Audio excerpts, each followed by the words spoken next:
Good evening, everybody, and welcome to the season final of the Tcsrl League, the Tcsrl League. That's me, Andy Pawley. I am here for tonight's proceedings. We are at the Silverstone Classic International Racetrack. Yep, that famous one we saw all the way up until about 1998. Some great races here, especially within the touring car races that we've got.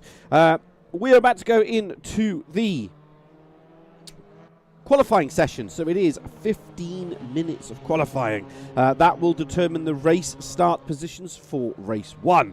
Race 2 is a 15-minute race. Starting positions are determined by the finishing positions of race 1.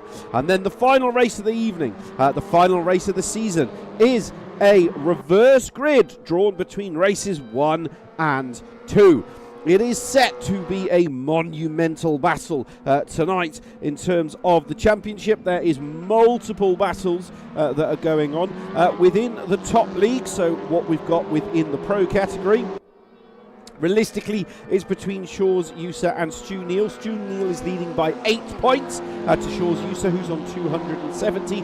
Ninad is an outside opportunist, so he could still take the victory, but it's going to be a tall order for him. Realistically, it's going to be an extremely tall order for him to take the Pro Series. Within the Pro-Am Series, it's Craig Deeks is currently leading on 309, Boki second on 296. So Boki has a real opportunity here to take the Pro-Am Series. Within the Am category, that's pretty much done and dusted. That will be Rob South. He's won that on 370. But Andy Foster is second on 263 with Carl Smith on 257. So that's going to be super tight.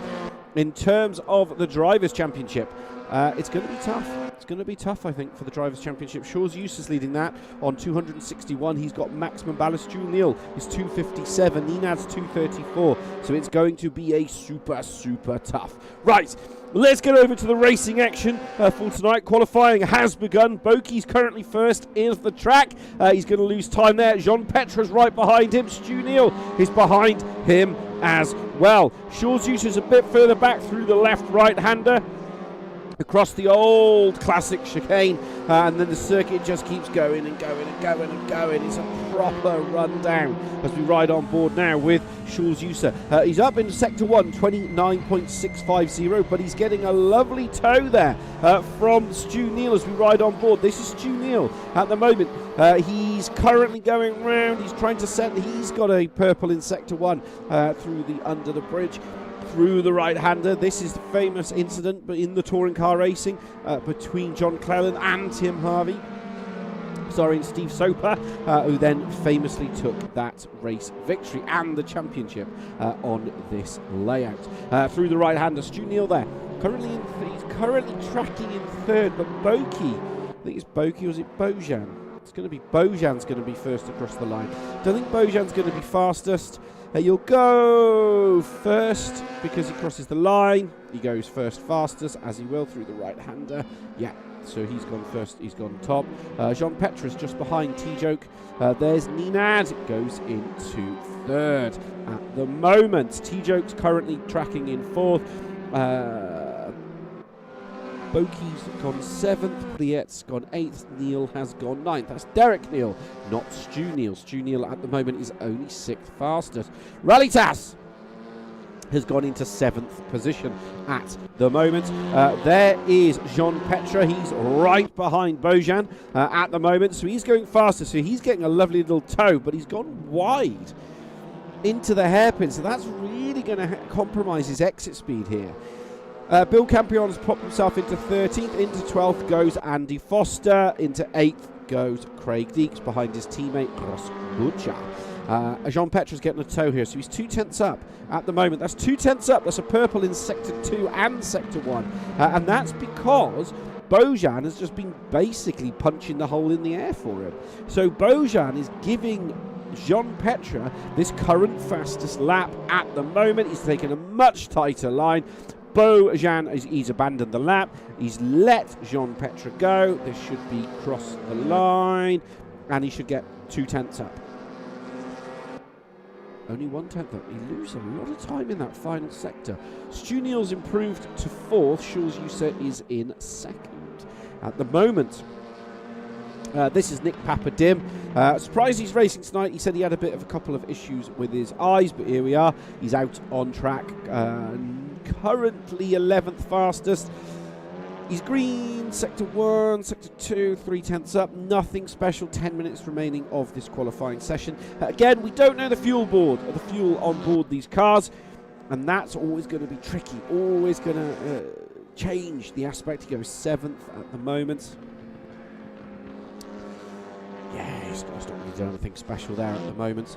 This is Andy Foster. He's currently in 14th, crosses the line, stays 14th. So that final sector, the final sector is what's costing a lot of these drivers time now. And it's that switchback in this sector now where Jean Petre is. So he's abandoned the lap. He basically had a DAP list. That's why it was black in that first sector, or greyed out, because he's not allowed that sector. This is Jules Yusa, it's not Jean Petre. He's abandoned his lap. This isn't Jules Yusa, this is Boki.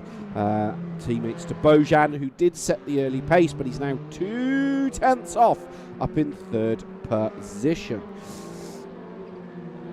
So that's going to hurt him through the right handle. What can he do here as he comes onto the start-finish straight? He's going to have to put the... I don't think he's 5/10 down in this lap. I don't think it's going to be anything really special. 17 in tonight. That's where we'd expect to finish the league, which is a really good number. Here's Craig Deeks. He's in the final sector as well. He's 3/10 up. If he can keep this up, he'll go top 6. But again, I think he's going to struggle. There's Stu Neil in the background as well. He's not doing anything special. Rob South, no time on the board. Poddy Flack, no time on the board. Which is why you Poddy Flack fans and you Rob South fans, they haven't actually set a time yet. Craig Deek crosses the line, goes 9th. That's the best he can do. I think that's the best. He's going to struggle, I think, to get any further than that. Realistically, that car just doesn't have the drive it needs. This is Poddy Flack, currently down in 16th. He loves this track, so I would expect him to... He should move up a little bit, I reckon. He's currently down in 16th, so he's currently... I put him 7th, is what the board is saying. He's scheduled at 7th, crosses the line, only goes 10th. He lost a lot of time in that final sector again.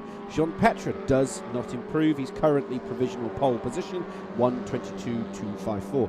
He's faster than anybody. He's absolutely on fire. This is Stu Neil, currently down in 5th position. He needs to be ahead of Jules Yusa.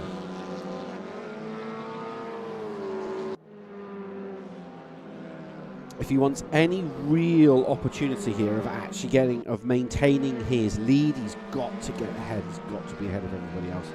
At the moment, he's 1/10. He's 2/10 off. But again, this final sector, this is where all the drivers are losing their time. Through this sector, the back end stepping out there a little bit, complaining.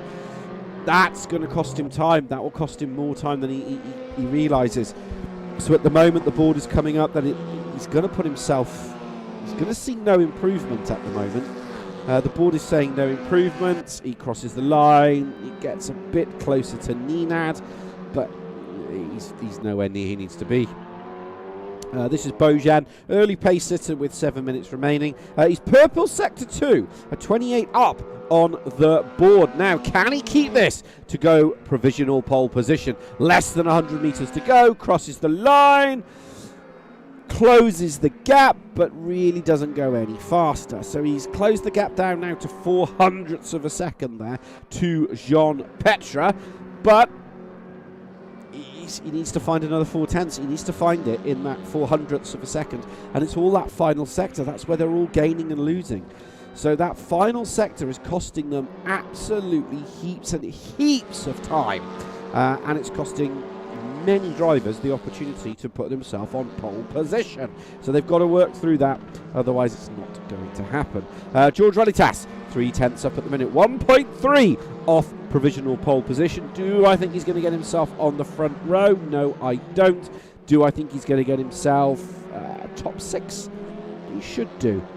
He should do, but he's got to get a good couple final corners through the closing part in sector 3. 1 corner to go. You could argue it's just a bend in the road as he keeps going to the right. Does he cross the line? He's less than 100 meters to go. Improves to 11th, only 11th. He lost 0.6 of a second in that final sector. The Honda doesn't seem to like that final sector. Now, Jean Petre is unballasted, so he's slightly out of position at the moment. Ninad is getting a lovely tow there from, that's Prieto in the little Hyundai in the front. It's the only Hyundai running at the moment. So he's all the way down. Well, he's all the way down in 4th. He's not really all the way down because he's in 4th. So he's not really that far down. The question is, can he get a lovely little tow here? Prieto is going to give him a tow in that Hyundai. That's the number 8, the 31. That's Ninad, currently 3rd in championship. So he wants to try and get a little bit further ahead. He's 0.9 off. Can he get himself top 3? Yes, he does. 0.04 of a second. Prieto there giving, I don't know, it's not his fellow countryman. That would be Bojan and Boki. Are the fellow countrymen. The challenge he's got is, what can he do? Can Papadim's getting a tow here? Can he improve? Nope. Stays 8th. Stays 8th at the moment. 4 minutes with a 1:25 lap time, unless someone is going to do something spectacular here. I do not think there is going to be anything else. So that's going to be close and tight. T-Joke, not really talked about T-Joke tonight. He's kind of in the middle at the moment. He hasn't really done anything special. He's not really set any timing streaks alight either. And he's currently in 6th, holding 6th, still in 6th. Jean Petre, currently fastest by 0.04 of a second. 1:25.254 is his time. 3 minutes, 27 seconds remaining of the qualifying session. They will get, the board is saying, 2 laps at best. So if they are not on a hot lap, or they are not leaving the pits now, they will not get a lap in, effectively. They can't get around the track quick enough. So, Ninad, Butcher, Deeks, Relitas, Flack, Boki, Foster, Neil, South and Carl, unless they leave the pits now, they're going to struggle to get a lap in. So we will see. Anyone else on the board? No.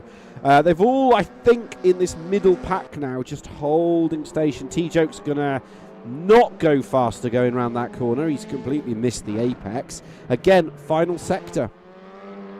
That final sector is hurting. This change of directions, this long left-hander, long right-hander, then into the little right-hander, and that's compromising. That's costing them, these drivers, hand over fist, time and time, and you can see it on the board. It's that sector 3 time.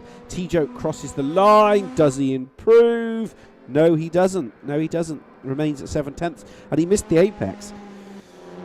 He absolutely missed the apex, and that cost him. Now, Bojan's out. He's up in Sector 1 by 1/10 of a second. Now, he's had a lovely little tow here from Jean Petre. Now, the question is, can Bojan keep this up? He's got to maintain this into Sector 2, and he's got to find space, a speed in Sector 3. Sector 3 has been making or breaking these laps. We've had 2 new drivers pop in, so we're up to 19 drivers. So he's 1 8th. He's 1/10 of a second up in this final, going into the final sector. But this is going to make or break it. Can he keep this on the track? Can he do this long enough? Can he push hard enough for him to be able to get provisional pole position with 1:30 seconds to go? Can he cross the line? Has he done enough? Has he maintained that 1/10 of a second? Crosses the line? No, he doesn't. Yes, he does. Does he? Yes. He does. He does. He's done it by 1/10 of a second. 1:25.091. Jeez, blinking heck, that was fast. That final sector, Carl Smith, no time set yet, same as Rob South and Elwood as well, Stephen Elwood. Beaujean's put it on pole position. Now, I don't think Jean-Petre has got anything in the cupboard. I think the toy box is dry, 1/10 up, 1/10 down.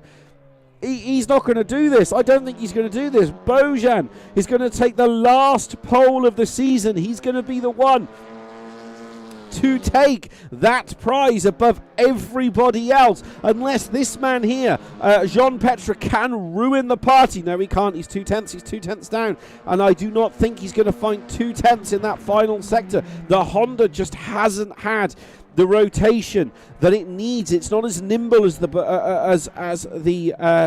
Seat at the moment. So I think this is it. I think the final qualifying of the season. I need to get rid of that thing. There you go. The final qualifying of the season. He crosses the line. Nope, he doesn't do enough. So there it is. Your provisional pole position as always. Beaujean from Jean-Petre, from Nenad, from Shores, from Stu, from T-Joke, from Butcher, Papadim, Tcsrl, Flack, Boki, Prieto, Foster, Neil, Campion, Rob South, Carl Smith, and Stephen Elwood. South, Smith, and Elwood did not set a lap time, hence why they were not on the board. Absolutely magnetic stuff. Right, we'll put it on auto direct for the minute. This is the final 3 races of the season. I am your commentator. That is me, Andy Pawley. I am here for the duration of tonight's festivities. We are at the Silverstone Classic International Circuit. It's a great track. It's a tricky track compared to the other drivers. They're really going to have to focus now. The mistakes here will cost you dearly. The runoff is harsh. It isn't like a modern track where you can run off and you've got amples and amples of concrete ribbon to drive over. You hit this, you're on the grass, you lose a load of speed. You can spin the car. It is a high-flowing track as well. Because this is a classic style track, it is lots and lots of left and rights, tights and twisty, long straights. And the circuit is very, very short. So, who do I think my 50p's on? It's going to be tight because, as I've said before, Beaujean is an absolute monster. Realistically, he's fast, he's got the pace in the car, he shows that in his qualifying positions. But where Beaujean's always struggled is that race distance. Over the race distance, that's where Beaujean has struggled. So will Beaujean be able to put it on pole? Will Beaujean be able to basically get rid of that red herring? Will Jean-Petre rob him or mug him? That's going to be interesting to see. Stu Neal is right behind his championship rival, which is Shores User. So he's going to have to play the waiting game. T-Joke is behind there as well. There's just so many unknowns here. Nenad is in the mix now. Nenad, you know, he was an outside chance. Now, there is the possibility, if there is some DNFs, Nenad could still do this. Very, very tight for that to happen, but he could do it. So that's open to play as well. Rob Seth has already won the champions, but here we go. The final race of the final, whatever it is. Race 1 of the season. Can Beaujean keep that into the first corner? We're going to go to the helicopter view, and it's lights out, and away they go as they all steam now into that first corner. Stu Neal has managed to get the perfect start there ahead of Shores User as he's done what he needs to do. Going into that first corner, so he's up now into 4th position. Shores User hasn't let it go. He's side by side into turn 2. There he is. Can Stu Neal hold that? Yes, he can. Down the gearbox. 5th, 4th into 3rd. Ooh, little tap. There's contact. The championship rivals have had contact all ready. Poddy Flack nips on through there into 5th position. He's going to be licking his chops now at this moment. Right behind that, Shaw's user has crumbled at the moment. He's down 2 places. Stephen Elwood is a DNF. He hasn't even started the race, so he's going to be nowhere for that. But Stu Neal is doing what he needs to do. Nenad is right on the rear end here of Jean Petre. This is Jean Petre. He's in 2nd position, don't forget. He's not in the title battle for the championship. Nenad is. Nenad needs to push while he's got this opportunity. At the moment, 3 different nationalities. They're technically 2, with 3 different manufacturers. Seat versus Honda versus Alfa Romeo. Through the right-hander they go, holding nice and tightly. Stu Neal is doing what he needs to do. T-Joke in 8th, lost 2 places because they were all scrabbling out of the way of the contact that Shaw's users had. That car, boom, T-Joke, Motul, Peugeot, number 7 right in the middle there. He's in 8th, he's down 2, started 6th, don't forget, so he's not going to be happy. But this is a long 13-minute race. The tyre degradation here is going to be high on that front left. High-speed circuit, so tyre management is going to be key. Back to the lead battle at the moment. There's Nenad, there's Stu Neal, there's Poddy Flack. He's basically sideways. He's lost a lot of time. That's put him back into the clutches of Shaw's user, riding on board now with Shaw's. He's in 6th position. There's Poddy Flack just ahead. What can Shaw's do here? If Poddy's gone defensive, Poddy's let him go. Poddy's let him go, I think. Yeah, he's let him through. These are teammates at the moment, and they don't want to get involved.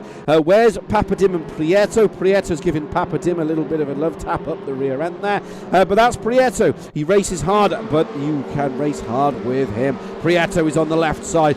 Papadim is on the right side, but now Papadim's managed to hold that position in for 11th. He is down 3, Papadim. Prieto is up 1, while Papadim's just gone massively wide. That's allowed Prieto to come through there. I don't know if that was an old switcheroonie of the positions, but he's done it. Right, where's Nenad? Nenad is right on the back of Jean Petre.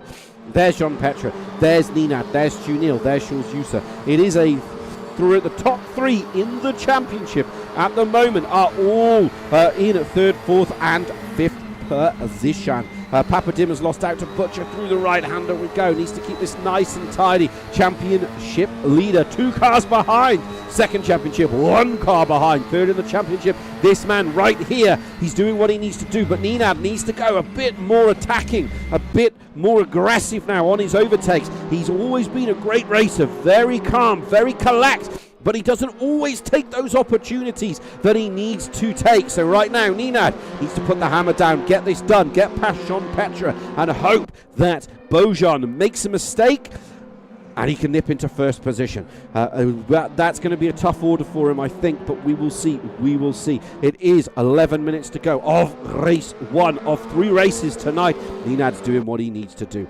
Derek Neal in 15th position at the moment. Rob South right behind him. Bill Campion is holding station just ahead of him at the minute. He's 2 seconds off Carl Smith and Andy Foster, which is the next battle ahead. But this is important. They're in 2nd, 3rd and 4th within the Series battle. They're all going to have to really get their head down now. They can't afford mistakes. Like I said, it's a classic track. You run off the track here, there's no concrete jungle for you to nip back on. Penalties are harsh, grass is harsh, and there's kitty litter everywhere. Through the right-hander, Bill Campion goes, needs to keep this on the track. He's made a bit of a mistake there. It's allowed Derek Neal to close that gap now to less than 0.6 of a second, 0.5 of a second as we ride on board now with Derek Neal. There's Bill Campion. I am keeping an eye on the lead battle. It's kind of holding stations at the moment. Through the right-hander we go. Bill Campion is about coming under pressure now. Little mistakes are creeping in. And that's closer and closer. Right, Jean Petre. Nenad's managed to get past Jean Petre. Didn't see that on the screen. I think Jean Petre must have made a mistake because, yeah, Nenad has just flown past in that corner. He was nowhere near. He was 0.3 of a second back, and then Nenad has launched the car through that. Maybe he was aggressive. Maybe he was hearing us in the commentary box. But now Nenad has to get done. He has to get gone because Jean Petre is not going to let him get away with this. So he's got to keep his head down now. He's got to go after Bojan because he's got it in the car. Right, Carl Smith and Andy Foster are battling out as well. There is Carl Smith. He's side by side with Andy Foster. Jean Petre is 17th, 13th, 10th. Keep an eye on that one as it unfolds. What can Carl Smith do from here? Rob South is off the board. He's had a yellow flag in Sector 2. He's run off the road somewhere. He has back on. Carl Smith has got a much tighter line. Right, Jean Petre is right on the rear bumper here of Nenad. This is Nenad in second. He's had to think better of it. Nenad given the old breakaroonies, but Jean Petre riding on board with him now has got a lovely little pokey hole. Does Jean Petre give Nenad a little bit of a push there? Yes, he does. He's saying, come on, Nenad. Come on, Nenad. Let's go get the man ahead. Let's go get Beaujean. Stu Neal's made a mistake. Stu Neal has run off the road. He's run out of tyres. He's run out of everything. This is not good. His championship rival, the man he needs to be ahead of, has just nipped up the inside. He's going to only have himself to blame for that. Is there something wrong with the car? Let's ride on board now. All four wheels. He's done it again. He's completely missed the apex. This is not going well for Stu Neal. Something can't be right in that car. Something must have gone wrong. Shaw's user is now 1.8 seconds up the road. Nenad has got past Beaujean as well. I think Beaujean let him through. Beaujean, I believe, has let him through. But this is what Nenad needs to do. So Beaujean now is going to be the cork in this bottle. Beaujean is going to be the one, I think, that's going to play the factor here into whether or not Nenad can claw back these championship points. I think there's an old team around there. Carl Smith is side by side here with Andy Foster. Carl Smith was side by side with Andy Foster. He's not side by side with Andy Foster, but he's given it all he can do at the moment. This is Carl Smith. He's in 13th. He's up 5 position. There's Andy Foster. Equal machinery. Both British, both Honda. 9 versus 18. 9 is half of 18. The question is he going to be half over the road? No, he's not. And he's lost out again. Yes, he is. Andy Foster's checked himself out. How much does he lose now? There is Bill Campion. There's Derek Neal. Derek Neal has kept Bill Campion honest for a large chunk of this race. Bill Campion's taken too much curb there. That's surely going to allow Derek Neal to close the gap, to get much closer through this sector. No, it isn't. Right, we leave this and rejoin the battle for second and third. This is important for the championship. This is vitally important for the championship. Nenad is currently leading. Beaujean is second. Jean Petre is third. Shaw's is fourth. Nenad is lighter on the track, lighter on the ballast. The question is, can he get 3 lucky victories here? Can he put this? Can he last for 6 minutes and 30? He's run wide. He's run wide into the final penultimate corner. Look at Jean Petre. He's taken a whole lot of curb there and a whole lot of pain through that penalty. He's going to have to find somewhere to figure out to lose that off because he can't afford it. He'll slip back. Beaujean I believe, be the rear gunner for Nenad now.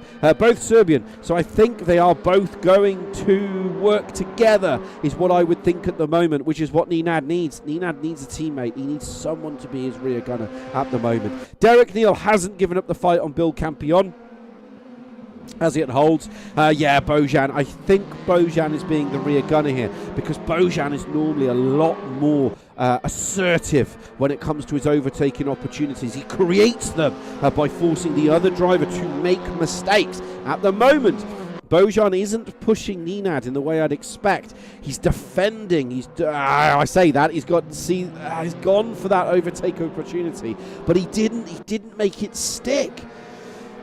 I think there's some orders going on here. Right, Poddy Flack is now in the cork in the bottle. So this is 6th position. Poddy's in 6th at the moment. I believe Poddy is being the rear gunner for Stu and Shaw's user. That would be my guess. Teammates at the moment are 2 cars ahead. That's Shaw's and Stu Neal. So they're all going to be holding station. Tijo, Crazy H driver, in 7th position at the moment. He's down 2. He was in 6th. That's where he started. He's now in 8th. But right behind him is Boki, and Prieto has joined the back of this pack. Well, he did. Well, he's trying to stick his nose up the inside, but that's just going to get him a whole host of incident points with 1/3 race distance to go. Question is, can Prieto get into top 10? Top 8. He is 10th. Can he get the car ahead? That's Boki. Right, Beaujean's on the back of Nenad again. He's closing that gap up. Question is, can Beaujean force the issue? Nenad's just not confident on the brakes. He doesn't brake. He brakes a little bit later than I think he should be. He really should be, but I think Nenad is just trying to hold station. This is 4:21. It's a 1 at the moment, 25 lap. They are roughly about 2/10 off qualifying position. There goes Bojan again. Right, we're leaving that. Craig Deeks has got everyone for company. There's Poddy Flack in the 44. So Poddy Flack has finally been passed by Craig Deeks. There is T-Joke. And that was Craig Deeks coming back onto the road. So Craig Deeks is re-releasing. Prieto has mugged him as well. T-Joke is back on the offensive. There's T-Joke. He's in 7th position. It is Peugeot versus Sayat. Poddy's in the 44. That's the car ahead. As we ride on board now with T-Joke. He's got to push this through now. He's got to force the issue with Poddy. Poddy is a great defender. He'll put his car exactly where you do not want it to go. Bojan has just had a slowdown penalty. It will be 2 laps, including this one, for the final drag. Well, it might be 3 at the moment. We're going to see.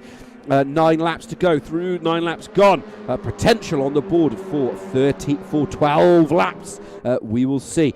Can he keep this going? Can he keep this on the road? That's going to come down to that. Poddy Flack has had T-Joke for company. He's mugged him again.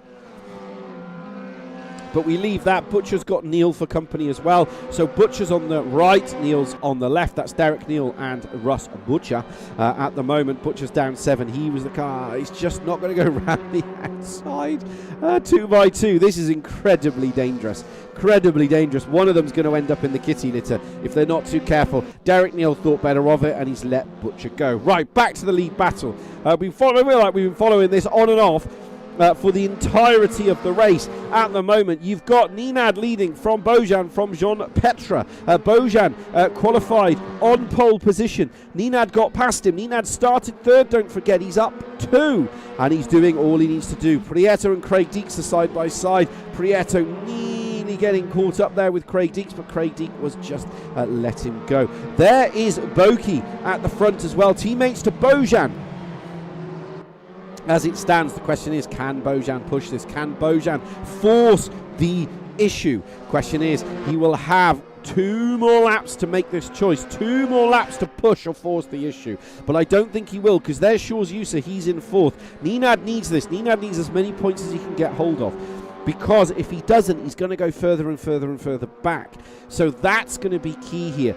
He's got to keep this. He's got to make it stick. Right, T-Joke is back on the front of Poddy Flack, back behind Poddy Flack. There goes, he's not going to go through there. Poddy gave him a little bit of a squeeze on the grass. A little bit naughty, but nothing untoward there. Poddy, but there's cost Poddy. Poddy lost the rear end going through turn 4, and that's really cost him a little bit there. Prieto's disqualified. He's run out of points, as you'd expect. Unfortunately, that's how it is at the moment. So Prieto has released Craig Deeks to go after Boki. We're watching the lead battle once again, riding on board with Jean Petra. I'm keeping an eye on T-Joke and Poddy Flack there in 6th and 7th. This is Jean Petra. He's in 3rd. He's fighting the 2 cars ahead. Nenad, at the moment, I think, has the rear gunner of Bojan right behind. Bojan, he's made a mistake. Nenad, did that cost him? Yes, it did. That's unsettled Bojan. Bojan through the final 3 corners. So that's going to really compromise it now. Nenad needs to keep this all pointing in the right direction. All facing forward with 4 wheels on his wagon. He can't afford to make a mistake. He can't afford any silliness here on the final lap. Bojan is so close. He can smell the octane of the car in head. There is Bojan. This is from the rear camera. He is being attacked from behind, same as Nenad. 2 wild tigers trying to attack this car. Question is, can they make it stick? I don't think he can. T-Joke and Poddy Flack are side by side. T-Joke's on the left. He forces the issue with Poddy. Has he got it done? Yes, he has. He's finally got past Poddy Flack. Will Poddy launch this now? Get a much better drive out of the corners. We're going to leave that and keep with the lead battle at the moment to see if Nenad can hold this. He's right at the rear end there. Nenad's turned the car just enough. Nenad, he's the number 31. The car ahead started 3rd. He's up 2. He's got Bojan right behind. Bojan, I believe, is being the rear gunner here. It might come on the radio. Bojan is going to do everything he can to keep his fellow countrymen on that pole position in the front of the grid. Only 2 corners to go for Nenad to take it. Nick Papadim's a DNF. Elwood never started, so he was a DNF. Through the right-hander they go. This should be Nenad across the line in first position, failing any mistakes, any wheels coming off the wagon. He's going to be all over that, absolutely ecstatic. He's got less than 200 metres to go. He finishes first, Bojan second, Jean Petra's third, Shaw's User doing everything he needs to do. Down in fourth position. This is the battle in the minute. That's Boki. Boki crosses the line. Just ahead of Body Flat, Craig Deeks crosses the line. Derek Neal down in 14th, or he's in 14th position at the moment. He's been fighting with the Campion. Rob South just behind him. Rob's not really set any timing screens alight this evening, and George Rallitas, I think, just had a bad day. He's going to bring the car home in 16th position. So he will be absolutely ecstatic at the moment. Rob South has already won his championship, so he doesn't have to worry about that. And that's how it stacks up for your provisional race results. As always, they are provisional. Fastest lap, Jean Petra. Race winner, Nenad. So Nenad is first from Bojan, from Jean Petra, Shaw's User, Neil, T-Joke, Flack, Boki, from Deeks, Smith, Butcher, Foster, Campion, Neil, South, Rallitas, Papadim, DNF, Elwood, DNF. Well, technically he was a DNS. He did not even start. And Prieto was a disqualification. And that's how it stacks up for your first race of this evening. There's 2 more races to come this night. Race 2 and race 3. Absolutely cracking stuff. Right, while that figures itself out and go across to that, we are going to do the wheel spin for the difference between races 1 and 2. So, if you've just joining us, there is only 19 cars, so it's less than 20, so the possibility of a reverse is top 14. So we'll shuffle that live on stream. Whoops. And if you're wondering, yes, I did just lose the screen. So there you go, that one. There we go. So we are going to hit the shuffle, and we're going to see who is going to be on pole position for race 3. So let's do that now. Let's have a quick look. It is all bets are off. It is going to be position 12. So starting on pole position, Andy Foster. Butcher right behind. So Andy Foster will be on pole position.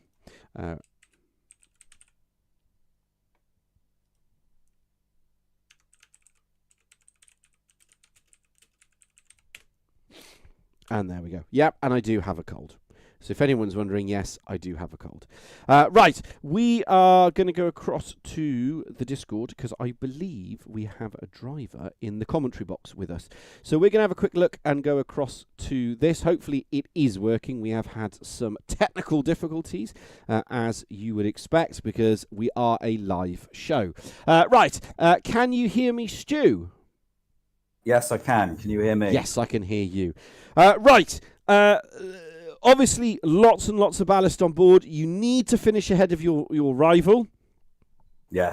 For that to work. I'm just going to come out and say it. It was... There was only 2 mistakes in that race, and I don't know. The first one, did you get a little tap from behind? I did. It was totally accidental, obviously. I got a blinding start and got alongside and ahead of Shaw's, and there's a slight little touch from us as we came through turn 1 because I had to turn in when I did, otherwise I'd have just gone straight off. So, and then just as we were coming towards the corner, Shaw's just accidentally tapped me, which obviously sent me sideways. And then I managed to collect it. Luckily, wasn't too bad, but obviously then I did it all by myself. For the first time, I took too much of the curb on the right, and I normally miss that curb, and it just spat it round, and I was like, I've got to try and almost drift it at this point rather than try and save it, if you get what I mean, because if I try and save it, I'll just spin out. And obviously it was just that bit faster than at the start, so I ended up going off, and obviously Shaw's came past. And it's cost me a couple of points, that has, unfortunately. So he's going to be 6 points ahead now. But and Nenad, how close is Nenad? Because I think Nenad's fellow countryman Bojan let him through. They were helping each other, weren't they? Yeah. And he's about 9 points off me now, and about 13 off Shaw's. So and race 2's coming up. He's going to be on pole. Countryman's behind. Yeah, it could be the same. The only one who can ruin that party is going to be Jean-Petre, because, again, correct me if I'm wrong, you and Shaw's are about level pegged on pace.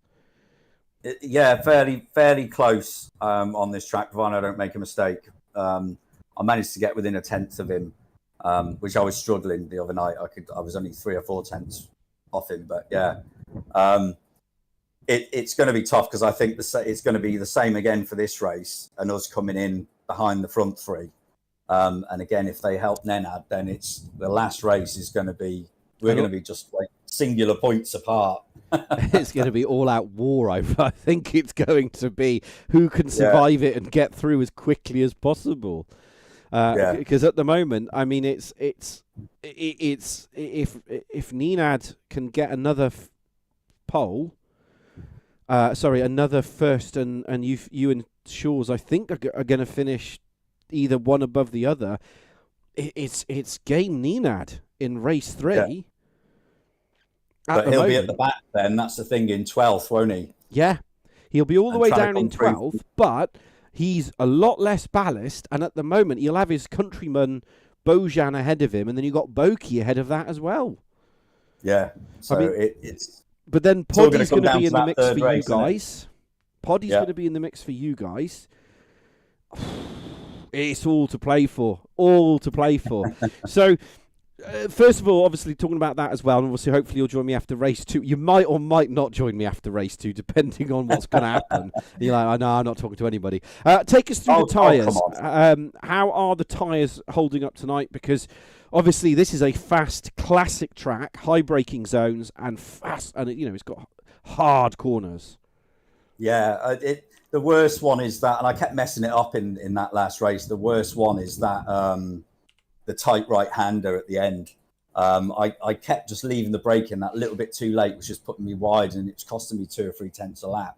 And then, obviously, when I had the off, the tyres just seemed, where I'd gone onto the grass, they'd lost a load of temperature. And the next few corners, it just wouldn't turn. I was sliding all over the place, and I was like, I'm really struggling here now. I need to try and get back on pace again. But I just couldn't. It took like 4 or 5 corners to be able to get the temperature back. And then I had to get my head down. And I was lapping about the same as Shaw's then. So I was like, well, this is as fast as I'm going to go. I'm not going to catch him unless he makes a mistake. And we both knew we weren't going to catch the 3 in front. So, and I think that's the key, though. I think that's what's going to be the most difficult part here, is that if Shaw's can make that gap and you've got nobody in front of you or behind you to push you or help you, you're pretty much now both pegged exactly where you are in that race. It's going to be one of those that if you can now get ahead of Shaw's, because like you said, your start on that last race was mighty to get you ahead, and then obviously that, the little tap behind, and then it was, for me, it was the mistake, because Shaw's was 3 cars behind, I think, after that tap. I'd broken the toe. So I was like, I was out just over a second ahead of him, so he wasn't able to gain on any toe, and we were lapping about the same. So it was like, well, if I could just keep doing this, I should be fine. But of course, I just clipped that curb, and that was that. So never mind. So race 2, obviously coming up now, and it's a case of you've got. You know that you're level pegged with him. You know you can out drag him now on the. You know you can out launch him. Is it a case of again? I've just got to send it in the sea, basically. Ultimately, yeah. I mean, obviously, we're not going to take each other out, and ideally, we don't want to slow each other down either by fighting. So. The plan will be to just chase after the front 3, and that's all we can do really. Chase after the front 3 and keep everyone else behind us. Because Jean-Petre's not in the Apex Predators, is he? He's Unlimited Esports. Yes. So he's out basically for himself on this race. He's not really out for helping anybody else. No. So obviously Kerbalier is going to help Nenad as he did then. And I think maybe Jean-Petre is just playing the game because he knows he's not in it. and he probably thought if I do fight with them, that's going to bring me and Shaw's involved, and then it could go anywhere. Get messy. Yeah. So I mean, because you've got T-Joke right behind you, or Kokesay right behind you, but he's again independent, crazy driver, ex-teammate of Shaw's for a very long time. Yeah. And then Poddy's just not been on the power today. He's in the 126s. The rest of you, he's nearly a 7/10 off, second off. So yeah, he's got the pace though. He was playing rear gunner in that last one, and he helped me out basically. Slowed up a little bit when I made the mistake, and then he held it back a little bit to make sure I had a gap basically, and that it wasn't going to be a case of him right on behind me and then the others right behind and potentially be going any further back. So yes, he sacrificed himself a little bit in that one. It's going to be interesting, because he's going to have to make a choice, or he's just going to make no choice. You're on your own. Yeah. Which is interesting. It's generally, obviously, if one of us makes a mistake, then the other one will just go through most of the time. So yeah, it is. I think it's going to be exciting, because you're starting. Correct me if I'm wrong. You are starting 5th, which is the inside of the grid. Is it the outside? Outside. It's the out. Oh, that's. I was on the outside that time. I started 5th then, didn't I? I think. Or was it? Yeah. No, 5th. It was 5th. Yours was 4th, wasn't it? So, yes, 5th's not a bad place to start. I mean, if you can hang it round into the first corner, or which is technically not a corner, but it is, then you can hang it round there. Shaw's has got to basically take the slower line, because it will compromise him. Yeah. But Shaw's is just brave. You know, he knows how to drive that car. It's going to be interesting, I think. Yes, definitely. It's going to be exciting, because you two are just pretty much the same time. You were actually faster in the last race, 125.5. He was a 125.8 was his best. Okay. So you are faster. The question is, can you get ahead of him? Yeah. It's going to be interesting. It's going to be interesting. It will be. Anyway, with there is 5 minutes to go. Have you got into the lobby? I am in. Yeah. Good, because I don't want to be responsible for you not being in the lobby. So again, I quickly, obviously, I just want to talk about tyres. I know we talked briefly, but is there really a case of, are you managing your tyres? You obviously said that they dropped off temperature when you were off-road, off the track. Are you managing your tyres at any point today, or is it a case of, I've just got to send it because it's that close? Yeah, I'm just going as fast as possible, and to hell with the tyres. It's the front left again is the usual tyre for struggling with. And it's the only real part where it's a massive issue is getting it stopped for that right-hander. So it's just remembering I've got to wind the brakes back a bit, coming into that as the race goes on. So they're not too bad, but they could be better. Let's put it that way. Well, I think everybody seems to be making mistakes in 2 corners. The one obviously that you made the mistake in, and the final penultimate corner, the long right-hander. I forget what it's called. The long right-hander. If you don't hug that apex, it seems to compromise you all the way out, up the straight, right-hander, all the way up to the hairpin. Yeah, it's massively important. Yeah, it's. I mean, I was following Bill Campion. He made one mistake, and your dad closed the gap from nearly 0.8 of a second to 0.3 of a second. Yeah. It's going to be tough, I think. So, right, I'm going to let you go there because you've got 3 minutes to go and you don't need any added pressure or commentary to commentator's curse. Hopefully I'll talk to you after race 2.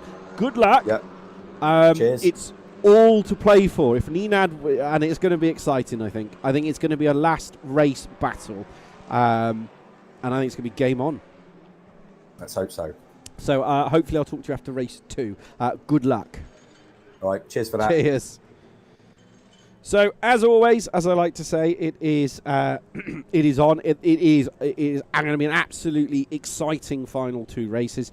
If you're just joining us, welcome to the TCRSL. My name is Andy Pawley. That's me. I am the commentator. I am here for the final 2 races of this evening, which 15 minutes, and then it's a 15-minute race. So you've still got time to get yourself a kebab. At the moment, Nenad, it's game on for Nenad. If Nenad can finish this again on pole position, finish this race first, we will go into the final race, and it's going to be all to play for. If Shaw's Usa can finish ahead of Stu Neal, it's going to be that close. There's going to be a couple of points in it.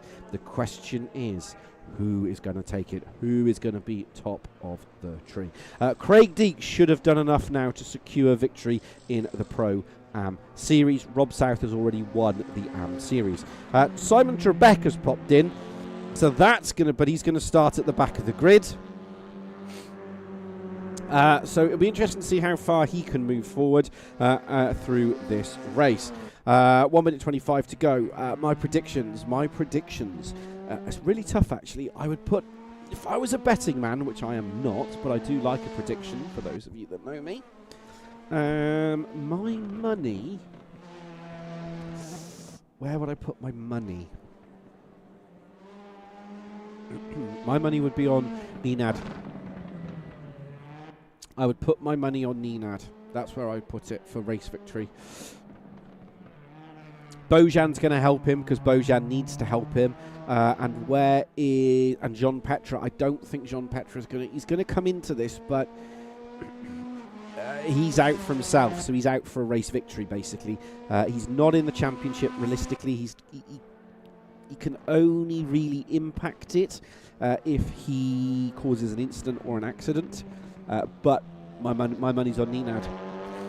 My money is on Nenad. Now, if Nenad can do this, it will come down. Even if Stu Neal finishes ahead of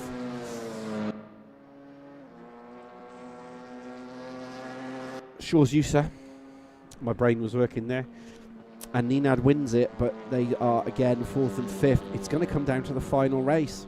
And the problem is, with them starting 12th, Nenad's going to have a tall order, but he's been rapid.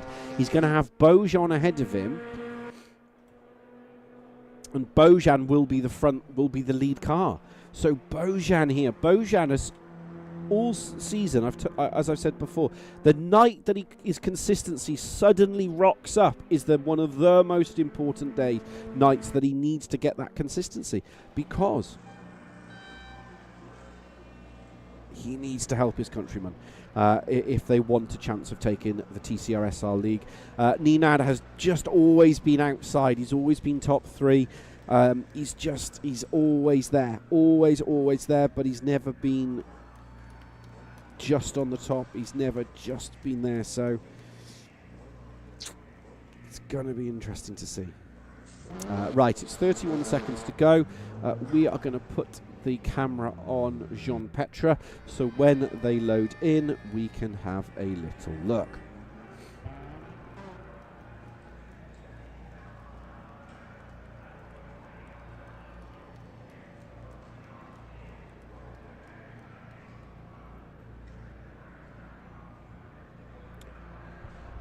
Right, we have 4 seconds to go. The warm-up is done. We will then go into formation, and after the formation, we will go lights out for race 2 of this evening's festivities. It is 19 cars in tonight. The battle is on through the championships.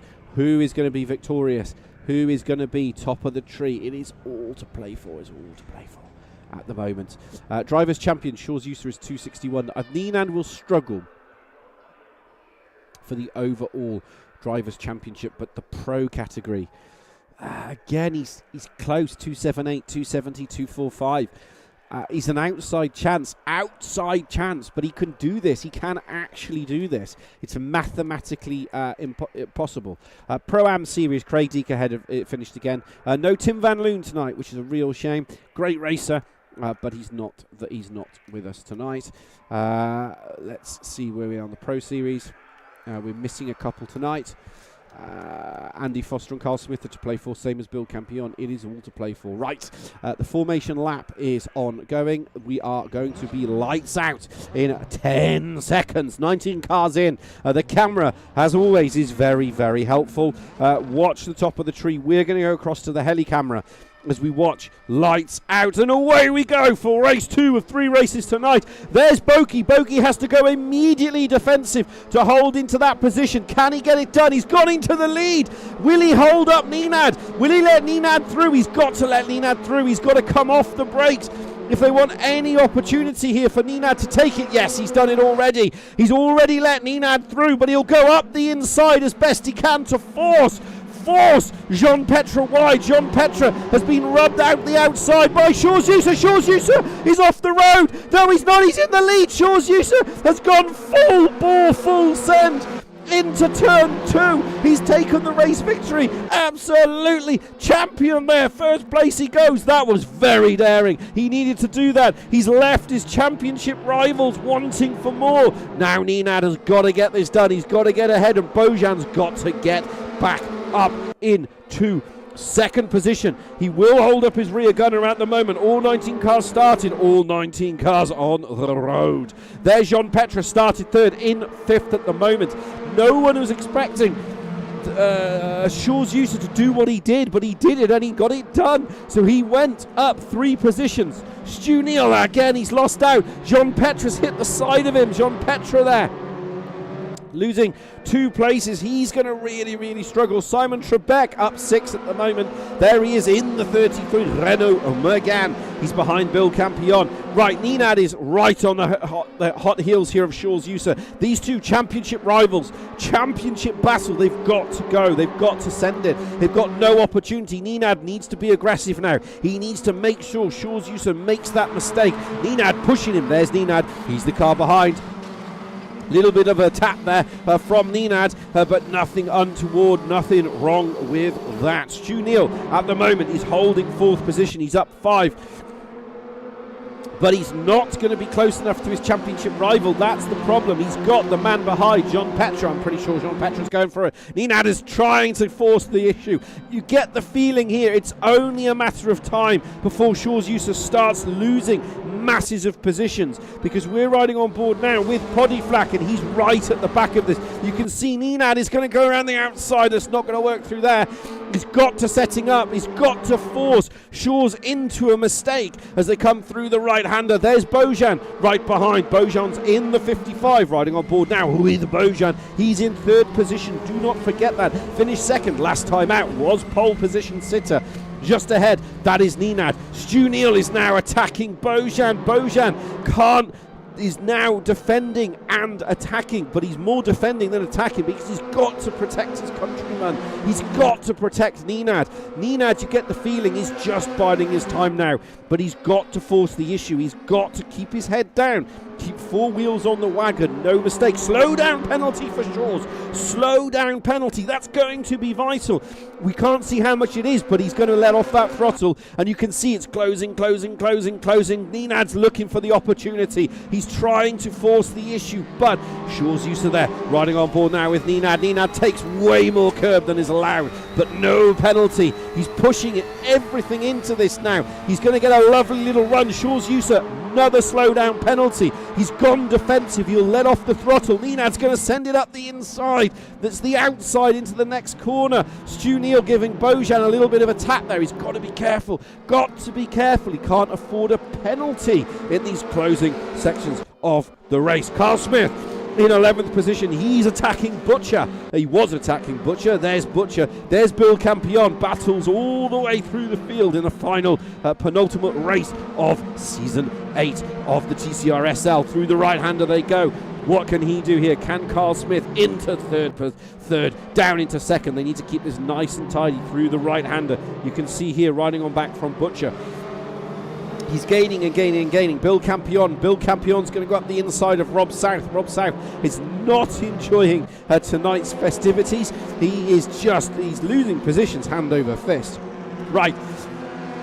And he's managed to defend off Rob South as... Who's that? Is that Rallytas?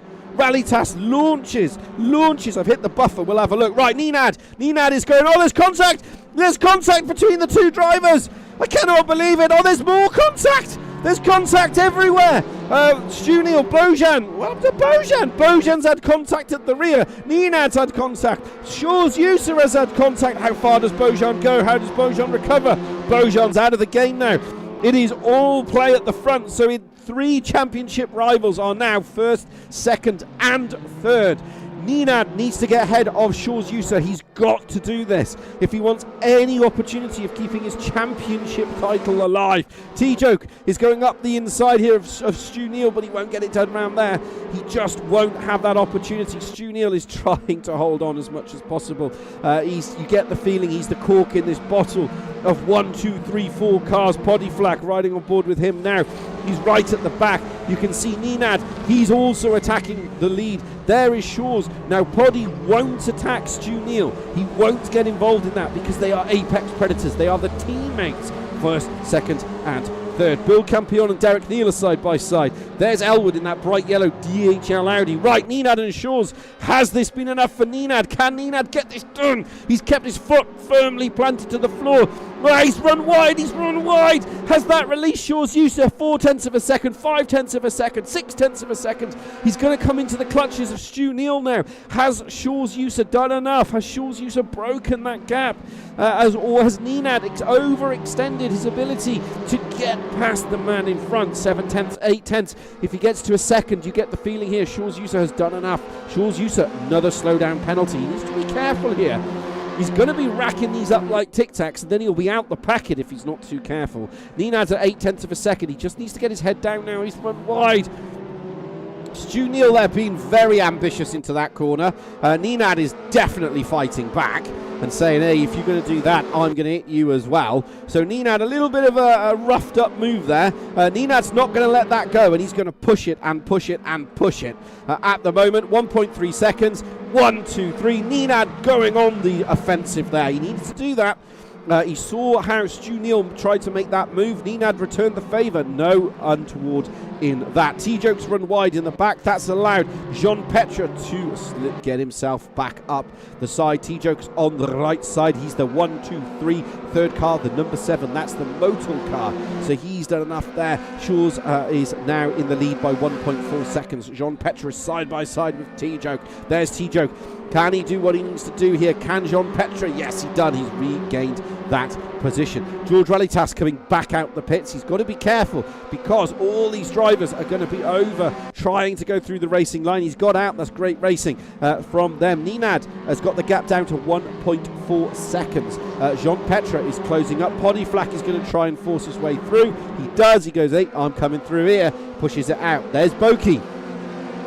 Loses the rear end. He's in that 96. I say he's losing the rear end. It might have been a four-wheel slide at the moment. Nenad's got that gap to less than a second now, so he is a man on a mission. Trebek side by side with Prieto. Trebek is up 8. He only started in race 2. He started at the back of the grid in race 2. That's why he's making progress up to 12th. He will start the back of race 3. We'll see how far he gets. Andy Foster is being overtaken finally with Bojan. There is Derek Neal in the Renault Megane.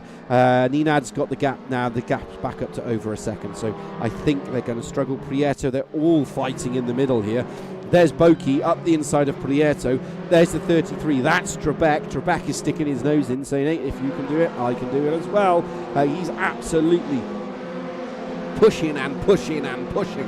What can Boki do? Boki's at the back of that. He's lost out now. He's down 4 positions, Boki is. He's right at the back, riding on board now with Boki. We're still with Boki. This is 12th, 11th and 10th. Carl Smith is on the back of Russ Butcher. And you can see here, Trebek, he's the 33, gives a little bit of a tap there to Prieto. Prieto was DNF. He was disqualified in the last race 4. Ooh, he's on 2 wheels there. He's going to lose 1, 2, 3. And how many more positions does he lose? He loses quite a few. So Bojan's back up to 14th at the moment. Nenad is 1.4, 1.3, 1.2 from Shaw's User. He hasn't got it. I think at the moment it is reset all over again. But Stu-Neil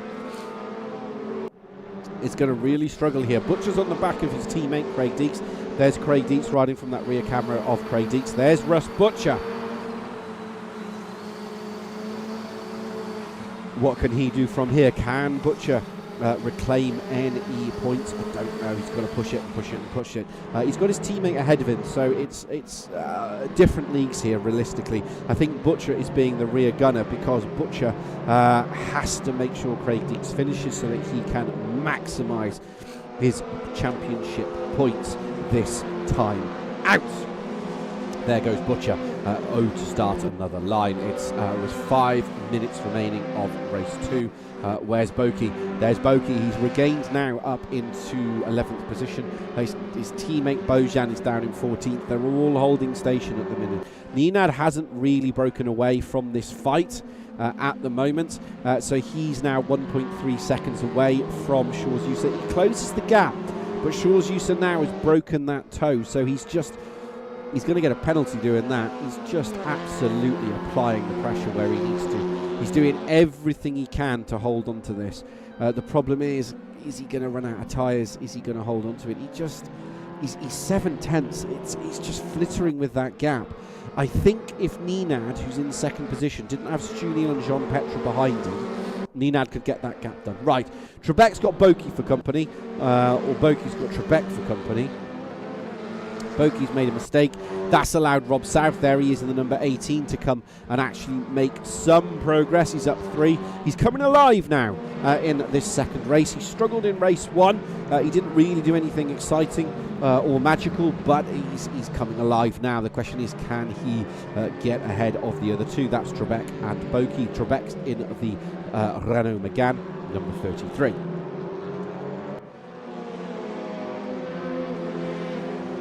They're all holding station. Andy Foster's at the back of Derek Neal. Derek Neal is in 16th. Andy Foster is in 17th. This is important for the AM Series Racing. 3 minutes to go. So they will get 2 more laps plus 1 more. That's 3 laps in old math. Question is, can they hold on to it enough? Right, Jean Petre's on the back of Stu Neal, but I don't think he's going to really do anything from here. So the front 3 at the moment, Nenad has managed to get that gap down to 7/10 of a second. He is closing and closing fast. Trebek's on the back of Boki, and they've all got Rob South for company. So Trebek's side by side with Rob South. That's going to be an audacious move here into the left right-hander. Does he keep it in? Does Rob South keep his nose ahead? Yes, he does. Trebek's going to have to hold that. He'll get pushed wide, but just enough. Nenad's got that gap now down to 6/10 of a second. Just as I said that, it goes back to 7/10 of a second. So Nenad is making progress, but he's not making it fast or quick enough. Question is, will he get that done? He's 6/10 of a second. We're watching the Trebek battle. We've got Rob South. This is on board with Rob South. We are in 11th. Trebek is in 12th. There is Prieto just behind. I say that. It's not Prieto, because Prieto is... It is Prieto. Yeah, because George Rallitas is out of position at the moment. So Nenad has closed the gap. He's got it down to less than 6/10 of a second. He will get 2 laps, including this one, to do it. That's what he will get to.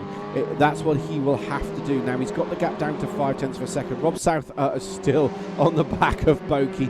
These 3 have been at it for the entirety of the race. They've swapped more positions than I've had Sunday dinners. So Boki's at the current leading of this. He is that number 96. Rob South is behind him. Trebek is behind that. These 3 have been swapping positions constantly, riding on board with now Trebek as Rob South attempts to go around the outside of Boki. Boki sees it's coming, defends, run wide. Rob South regains the position. Trebek goes back up the inside. He will crucially have the inside to the next corner. George Rallitas is behind, so he can't do anything at the moment. Nenad has got the gap down to 3/10 of a second, so we'll keep an eye on that as it unfolds, as George Rallitas is sticking his nose into this mix as well.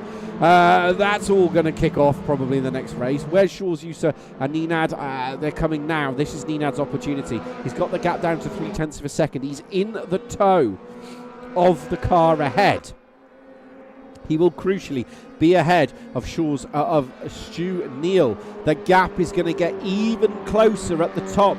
It's going to be a three-way battle now for the final race of this evening. Can Nenad do this? Can Nenad? He needs a good couple of corners. The gap is there. He can look and smell that victory. He needs a good run off this final corner, going through the fast right-handers. Shaw's user as Amir and us makes no difference. He's right there. Can Nenad do this? He's got to go aggressive. He's done it. He's got to go around the outside. And crucially, he's going to have to now brake early and swing in to try and get the cutback through the next set of corners. He's throwing forward. He's given Shaw's the push. He's right on the rear end. Nenad is going to be up the inside, but it'll be the outside into the next corner. That's not going to work. Can he keep his nose ahead? He's got to be committed. Go for the late break. Stick it up the inside. Hope for the best. They've both missed the apex. Gone completely different. Nenad's gone for it. Nenad's gone up the inside.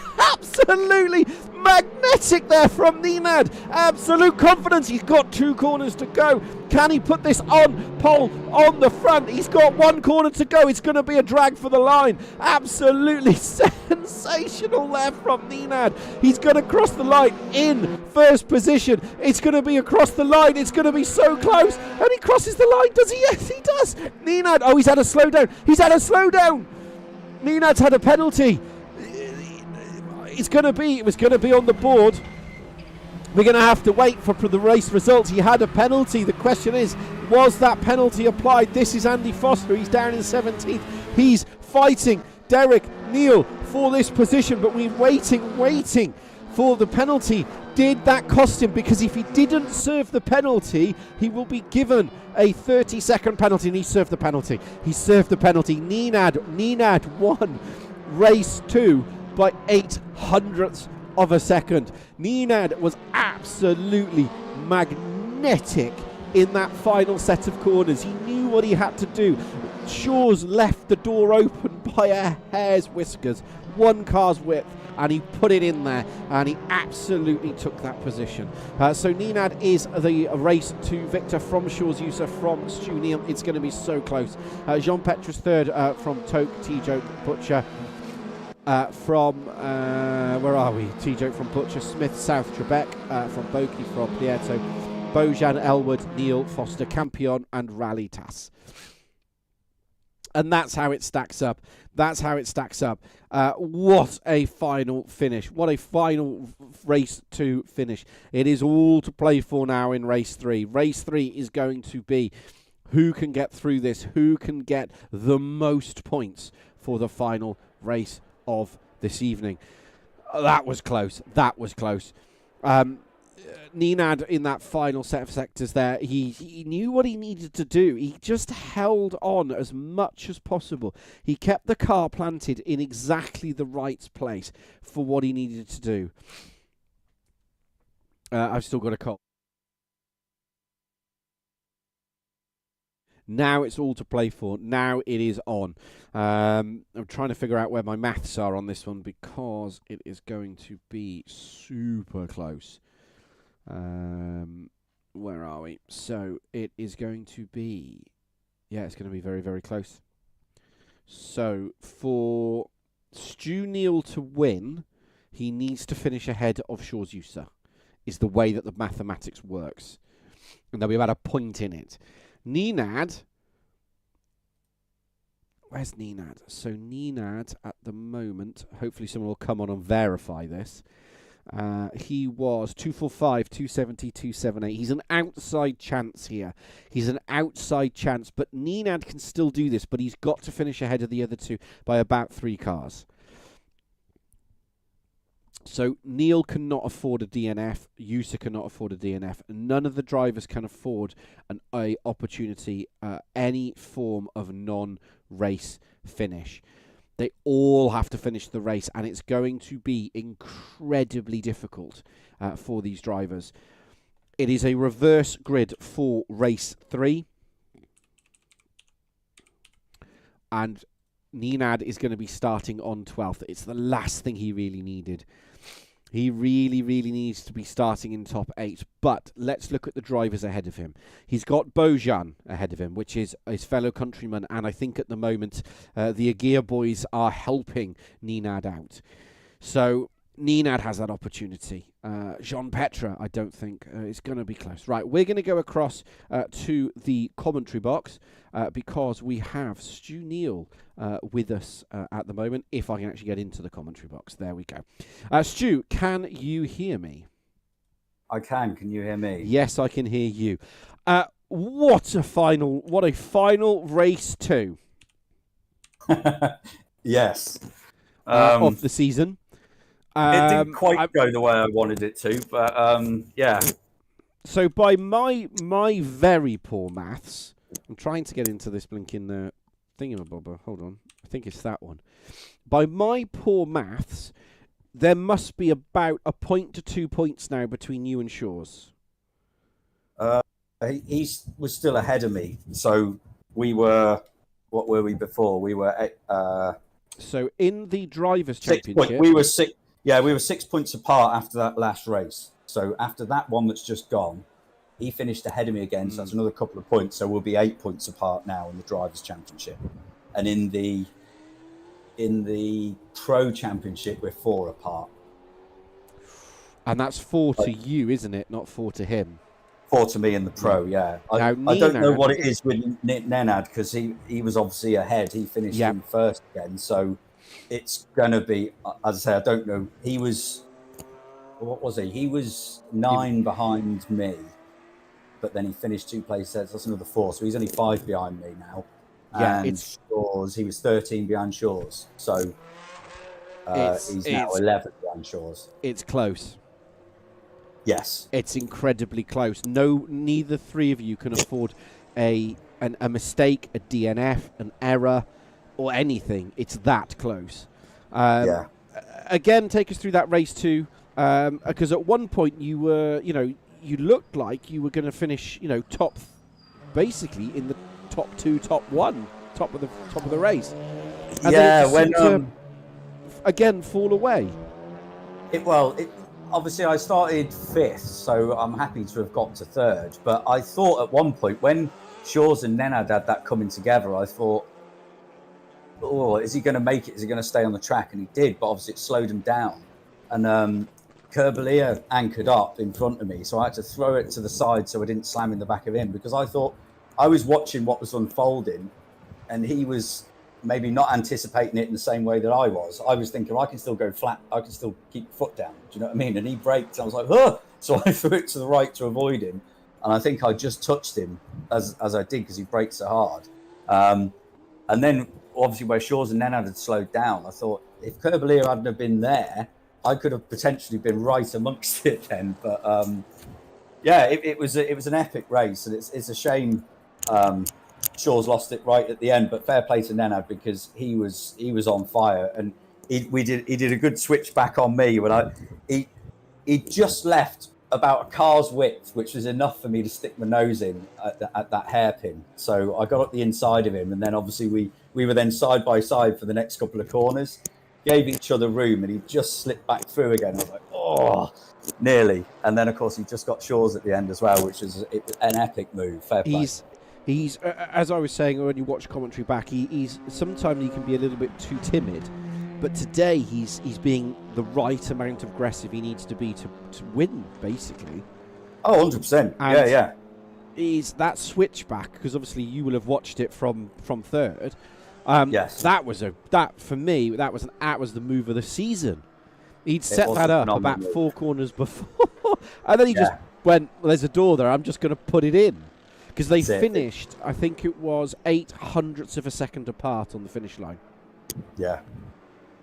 It's like, that's what it's like, though. Do you know what I mean? If you leave a car's width gap, then one of us will go in it. It's as simple as that. So you can't afford to. And I noticed Nenad, he adjusted his braking after that, and he was right round the inside every time on that corner, so that I didn't have that gap again.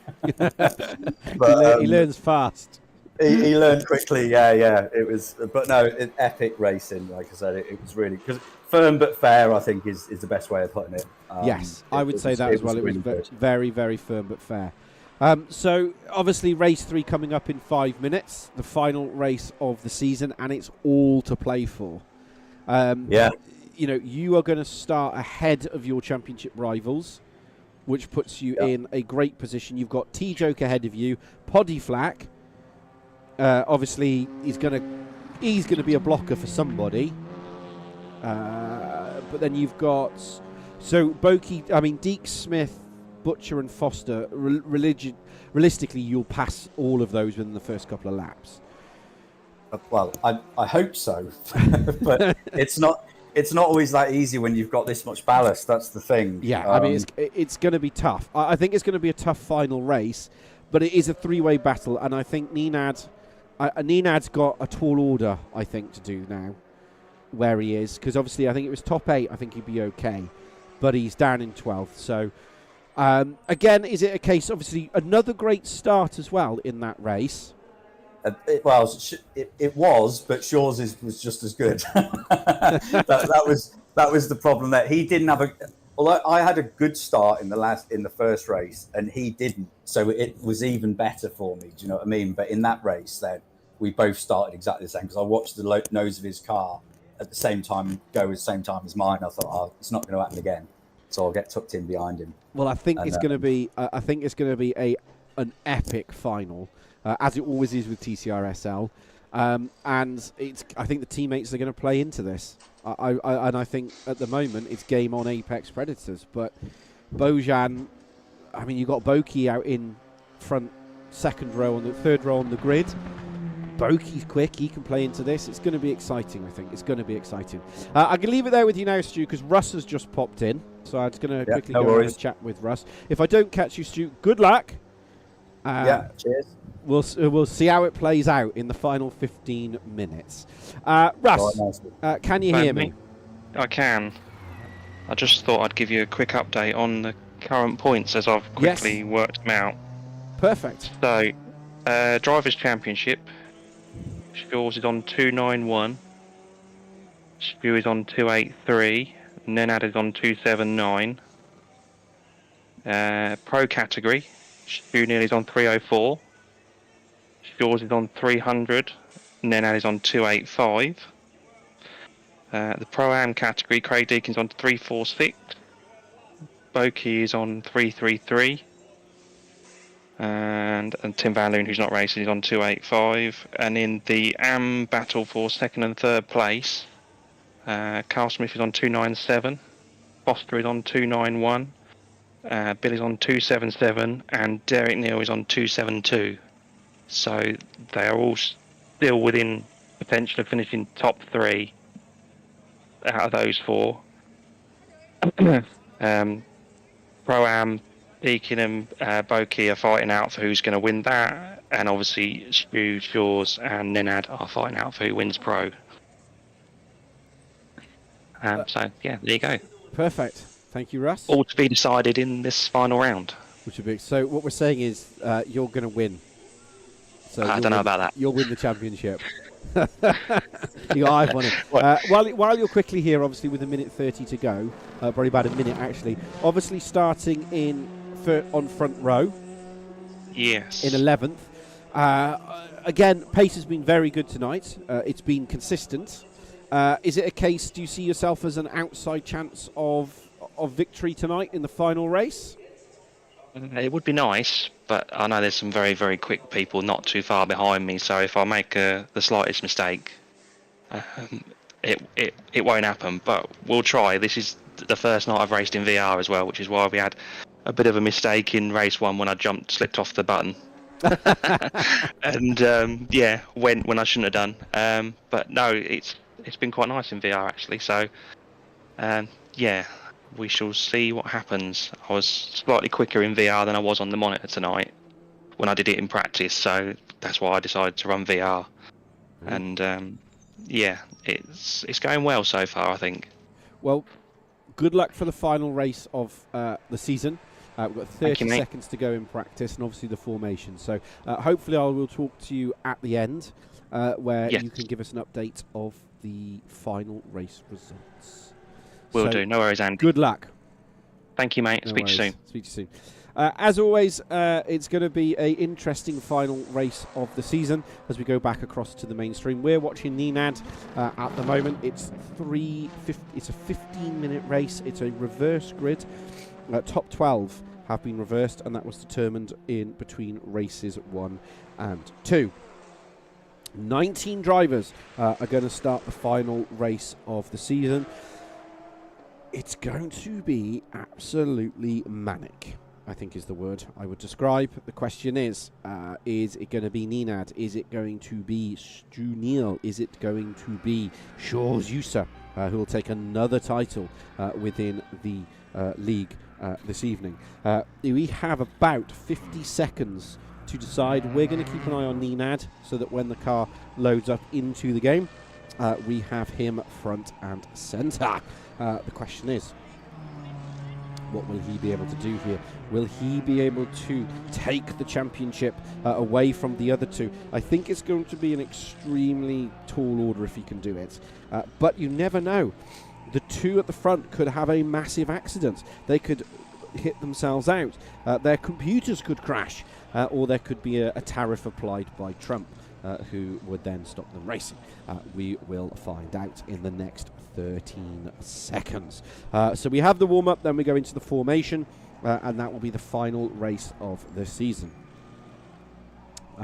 Let's see who is going to be top of the tree at the end of tonight's proceedings. My money has to be on. My money has to be on.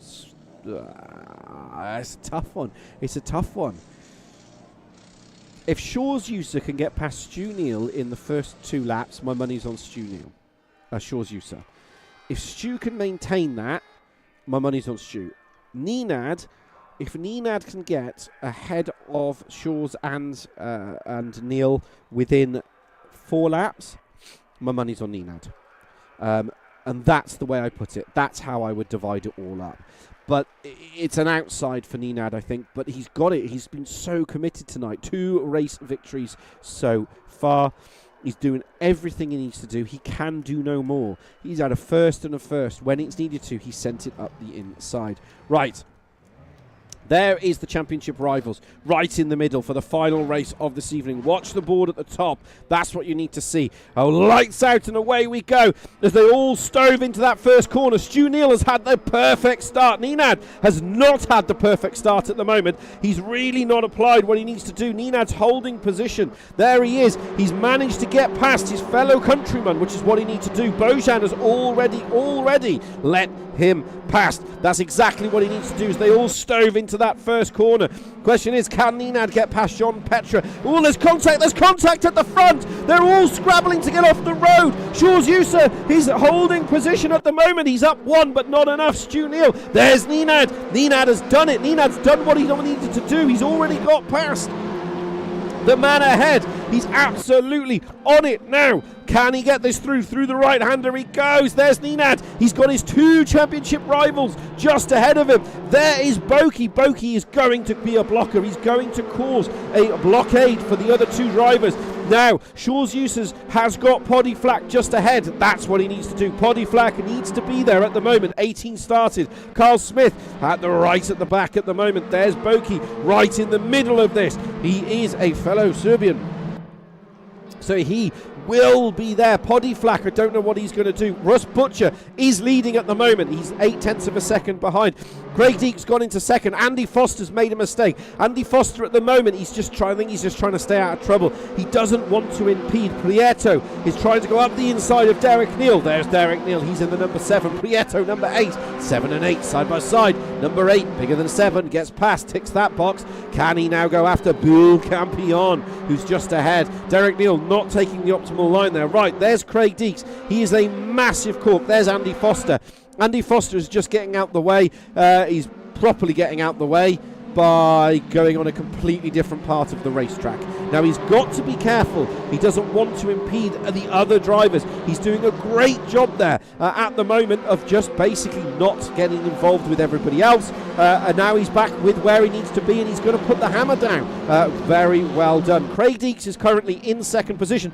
Poddy Flack and Shaw's Uses have come together. Paws have come together. How much has that cost? It's a massive accident in the backside. At the moment, Beaujean's come together. There's another car off as well. It's all kicking off in race 3. Nenad is now ahead of Stu Neal. Now he's surely going to be on the hunting down Shaw's User, and then surely he's going to go after Deeks and Butcher. Nenad is going to go for the triple win here, but he's got to once again get past his old championship rival. Shaw's User just ahead. That was always going to happen. Bill Campion in the 99 is getting passed by Prieto at the moment. Boki is currently in the middle of the track. That's not good. He needs to move that car because if he doesn't, it's going to be game over for him, as he's still stationary in the middle of the track. That's not good.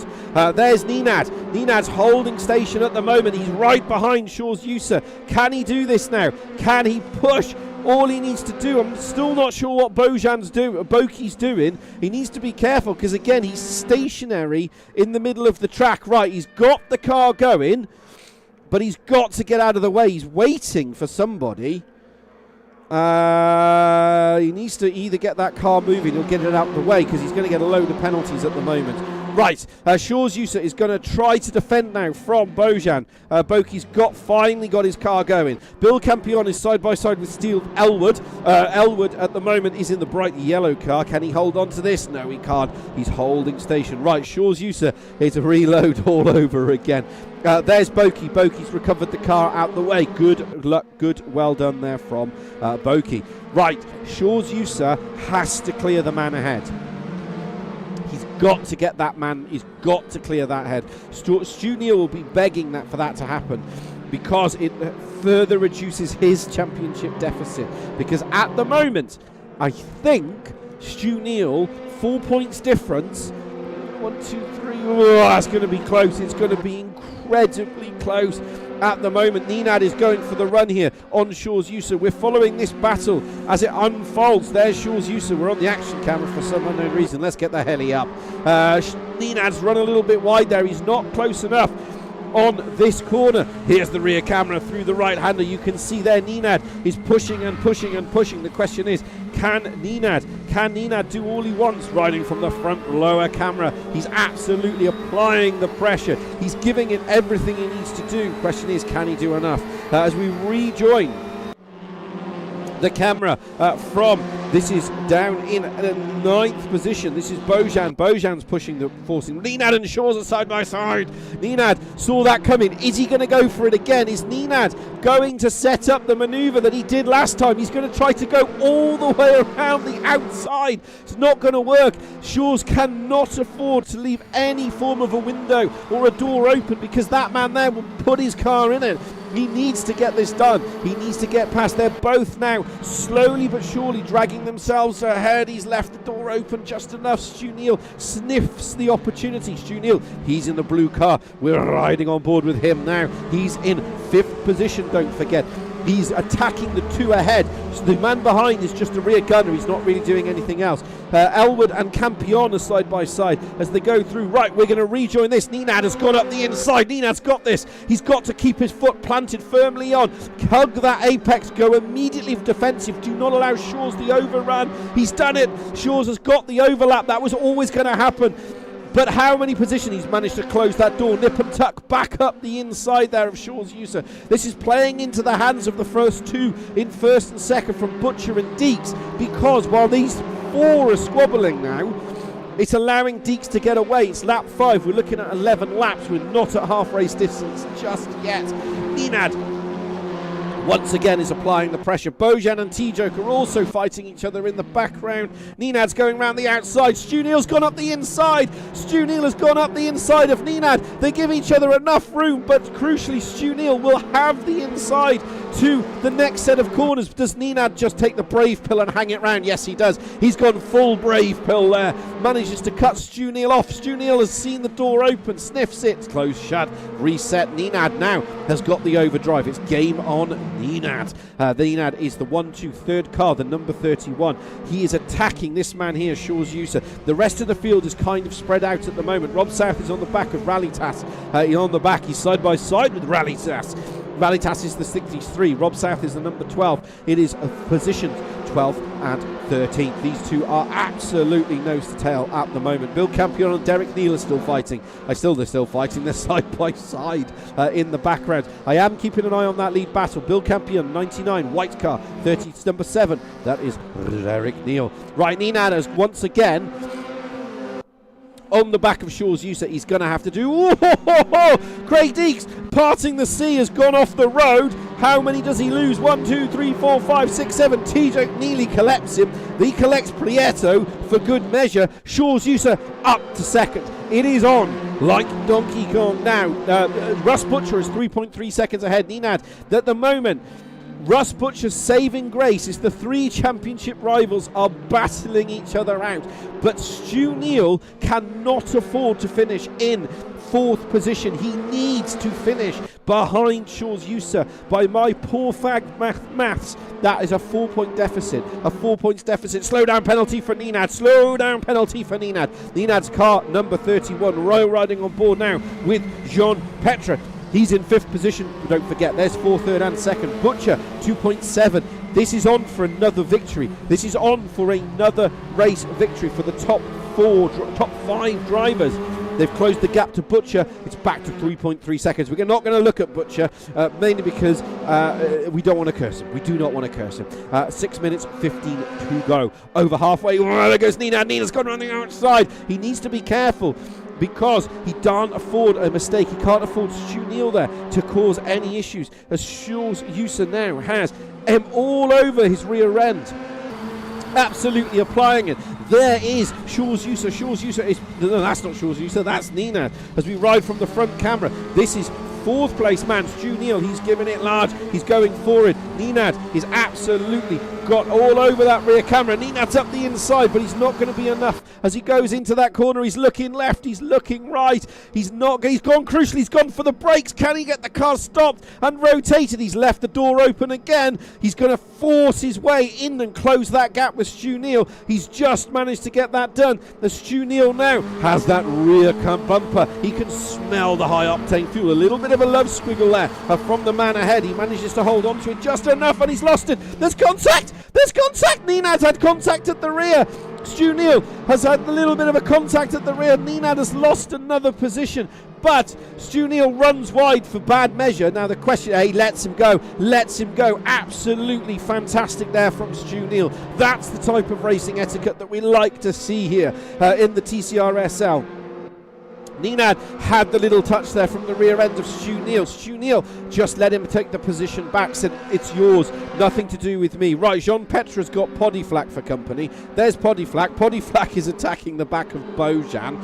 Bojan saw that coming, left the door open. Podiflak's run wide. Bojan's back on it at the moment. Now, the problem is, there goes Bojan side by side with Podiflak. Poddy won't give that position up easy. There's both 2 by 2. 1, 2, 3, 4 corners. Bojan finally has to bail out of that manoeuvre, but he will get a much better drive out of the corner. He's closing the gap back up again. Jean Petre is on the back of Stu Neal. Nenad is now 9/10 of a second behind Shaw's user. 9/10 of a second ahead. This is what he was before with 4 minutes to go last time. Can Nenad now get the head down, get the hammer down? At the moment, Butcher is 2.9, 2.8 seconds ahead. It was Butcher. There's Butcher. He's on his own at the moment. He's lapping 1/10 of a second slower than the other drivers behind him. But that's all he needs to do. He doesn't need to do anything else. Right. Where's Bojan? Right in the mix. There's Prieto. There's Podiflak at the start. Craig Deeks is the 69. Behind that is Bojan. There's Prieto in the number 8. They are nose to tail. I'm watching that Nenad gap. It's down to 0.4 of a second at the moment. As we ride on board now from Podiflak. Oh, fucking action camera. We're not on the action camera, but he's given it large here at the moment. You can see here as they all basically go through whatever it is, holding tight. Bojan is right in the middle of this. He's right in that mix. He's hoping that the other two ahead make a mistake. Something goes wrong. A little bit of a tap there, a little bit of a mistake. Bojan's going to keep his foot firmly planted onto that accelerator pedal. Poddy is the cork in this bottle at the moment. Nenad is now 0.3 of a second off second place man. At the moment, he's not 0.3 of a second, he's 0.2 of a second. They're all now squabbling. Prieto's run wide. There goes T-Joke. He's now come through for good measure. George Rallytas is all right. Nenad's right on the back of the thing again. Right on the back of the man ahead. He's always trying to push this manoeuvre. He's trying to go around the outside, but can he get his nose ahead? No, he can't. And he loses too much time and speed. He needs to find a way through. He needs to give Shaw's use of the old wobbleatrons to see if he wants to do it. In the background, the battle with Craig Deeks is raging on as well. They're all holding station. Right, Nenad and Shaw's still goes on lap 9. He's got it. He's going to go around the outside. He's got to keep this absolutely planted. Go for the old switcheroo. Get a good drive off the final corner. Take a tighter line, open the steering wheel early, and then put the hammer to the power and go for it. That's what he's got to do. 2 minutes to go. It's going to be 2 laps, including the next one. That's all he's got to do. Can he get ahead? I don't think he's going to win the championship. I don't think he's going to be high enough ahead. The problem is, this man here, Shaw's user, is going to have to do what he can do. Rob South is side by side with Carl Smith. The two are side by side. They're all squabbling and resorted. Right, Nenad. He is in 3rd position. Don't forget, Shaw's user is 2nd. It is Seat versus white car. The white car is Nenad. That's an Alfa Romeo, don't forget. Russ Butcher is currently leading by 2.8 seconds, 3.2 seconds, 3.4 seconds, 3.6, 3.7. Butcher just doesn't need to keep 4 wheels on the road and not make a mistake. Rob South is off the road, and that's hurt him. Jean Petra, he's just helping out. Nenad's going for it again. Stu Neal, I think at the moment, he can't do anything. He's just in holding stations. He's got it. Nenad's up the inside. Nenad's got this now. He's got a much better drive. He's got to hang this round the outside. He's got to be brave. Take all of his brave pills. Make no mistake. He's done it. He's got ahead. Can he hold the position? Down the gearbox. 5th, 4th, 3rd into 2nd. Hug the apex. Don't leave the door open, which he's done. He's left the door open for the man ahead. And Shaw's use has taken that position back again. He couldn't get the car stopped and rotated quick enough, and this is going to be the last lap. He's got to go for it now. He's got to be brave, take every bit of ounce of talent that this man's got. He will not be in a position to win the championship, but can he upset Stu Neal? Can he cause him a headache?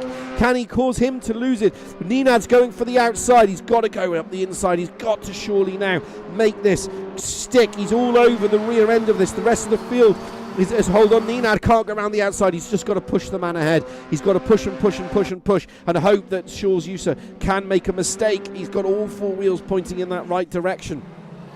A little bit of a love tap from the back. That's going to slow his momentum.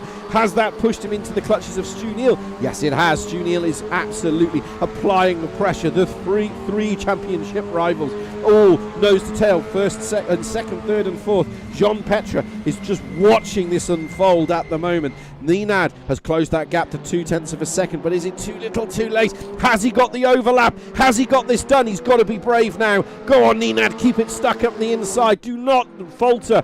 Keep it done, and he's got it up the inside. Shaw's user will crucially also have the inside to the next corner. Does Stu Neal see the opportunity? He does. There's contact between the two drivers. Can Nenad go around the outside? Yes, he can. No, he can't. Yes, he can. He will have the inside to the next corner. He's going to push Stu Neal. They've all come together in the final corner. They're absolutely going to have to hit the buffer on that one. I want to see the analysis. Stu Neal's gone round the outside. Nenad has taken the position. Stu Neal has had a discontinue. What? Stu Neal's had a DNF. Stu Neal has had a DNF. What? He's had a DNF. No, he's not. He's been disqualified. Stu Neal has had a disqualification in the final lap of the race. I'm not sure. Nenad has got ahead of everybody, and Shaw's user has taken 3rd, Jean Petra. But Butcher's won the race. So for those of you that are wondering, Butcher has won the race. Stu Neal has had a disqualification in that final race. Prieto doing it for the cameras. Andy Foster is going to bring the car home. Bojan was a DNF, and Boki was a DNF. So Stu Neal has had a disqualification. Now, from my understanding of the regulations, I'm going to have to actually check my regulations on this one. Hold on a second. This is completely blown everything wide open at the moment, because they couldn't afford a DNF. The points difference was that close. A DNF is not a disqualification, or a DNF would completely blow the championship wide open. So I need to do the math now. The 4 points difference between the two. The DNF is 10. I think it's 15 points. No, Stu Neal. I think Stu Neal, unless there is I'm checking the rules here for everybody that's on here. Right, let me check the Server League rules. I need to actually check the rules on this one. The rules are quite old. They're from Season 5. Now, my understanding of the regulations of what we've got so far. So I'm going to wait for Russ Butcher to come on, so hopefully Russ can give us an update on where we are. So my understanding of the regulations are that DNFs or disqualifications are not overturned. It is the driver's responsibility to manage those. Now, that's going to blow everything open, because at no point of that has that ever happened. I don't know if there's going to be a regulation on that, so that's going to be interesting to see.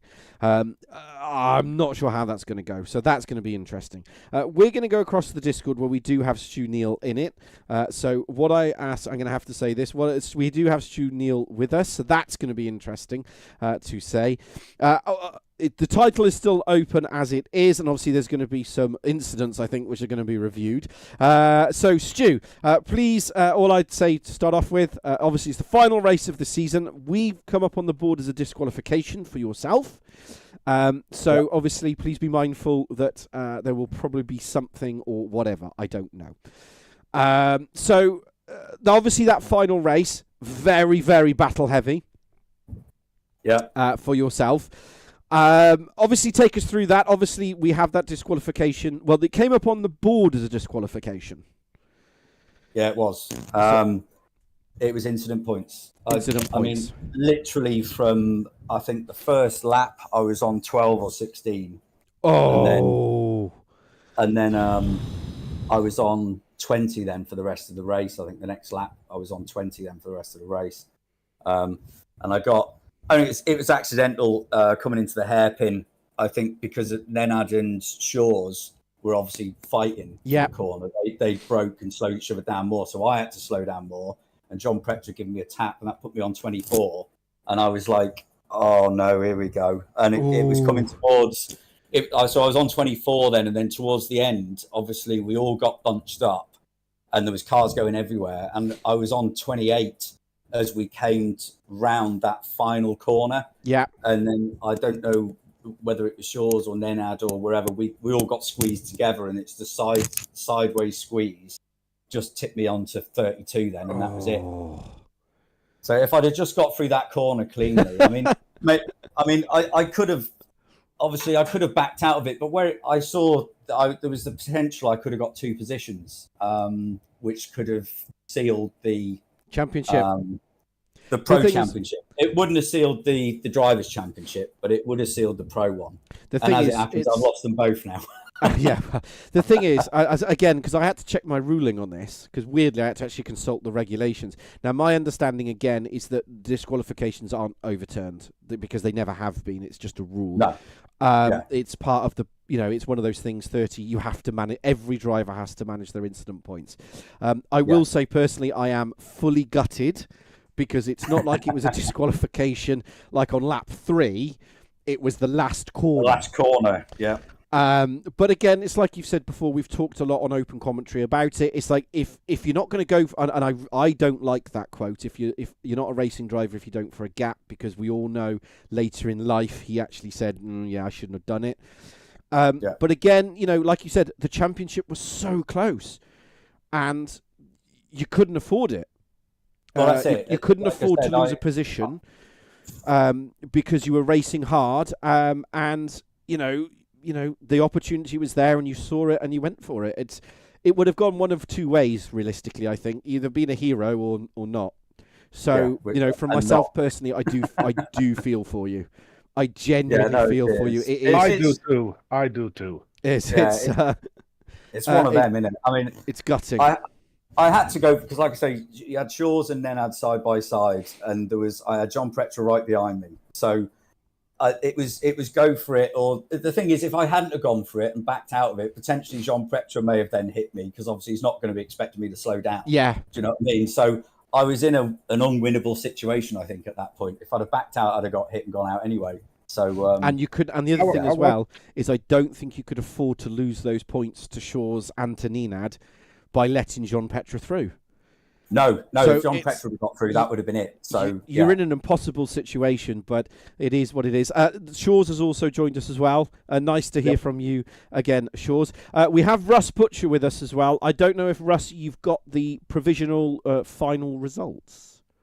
I am just working through them slowly. Okay. I did jump in to see what happened with Stu because I was fully expecting Stu and Shaw's to be tied in the Pro Championship as I rounded the final corner. I thought, that's going to be tight if they stay where they are because they had Nenad in between them and they would have scored. Come the end, once it all added up, they'd have been tied for the Pro Championship. I would have. My plan was backing out on Nenad and finish in front of Stu. So I would take the Drivers' Championship and Stu would take the Pro. The Pro, yeah. But yeah, it ended not that way. Is how it happened. I mean, I was talking about before in the Steve Soper, John Cleland incident. Again, same track. But exciting. So Shaw's, again, I just want to talk to you briefly while Russ does all the calculations. Again, thank you for joining us at the end of the season again. Take us through your all of your races tonight. I mean, it's been absolute. It's been battling. It's been hard. I think, as Stu said, it's been hard but fair racing from yourself and Nenad and Stu as well. I mean, take us through that because you couldn't afford anything. Race one, there was the tap, and that was could have been disastrous, but you clawed back. That manoeuvre in, I think it was race two. Yeah, lap one. I mean, that was brave. Obviously, let's just go to that first. Take us through that because that was brave. Stu said to me, you were on the right time, on the right place. Nenad went wide. I overtook Pascal on the inside, and Bojan had to wait for Nenad to come back on track, and I just rushed into it, through it. So then I was on the first place, but Nenad was fast this evening, and the Alpha was faster than the Cupra. Especially in slipstream. Definitely. But Nenad raced very well. I didn't expect his move on the last lap of race 2. But that was a great move. That was, as I've been saying, unfortunately, Nenad can't join us. His throat's hurting, so he can't join the chat. But, I mean, that move from Nenad, I mean, for me, that was just brilliant. I mean, that was aggression, but it was controlled. Never expected him there. I think he waited till the last lap too. But as you could see in race 3, I defended the inside on that corner when he was behind me. I didn't expect him on that last lap. So, no, brilliant, absolutely.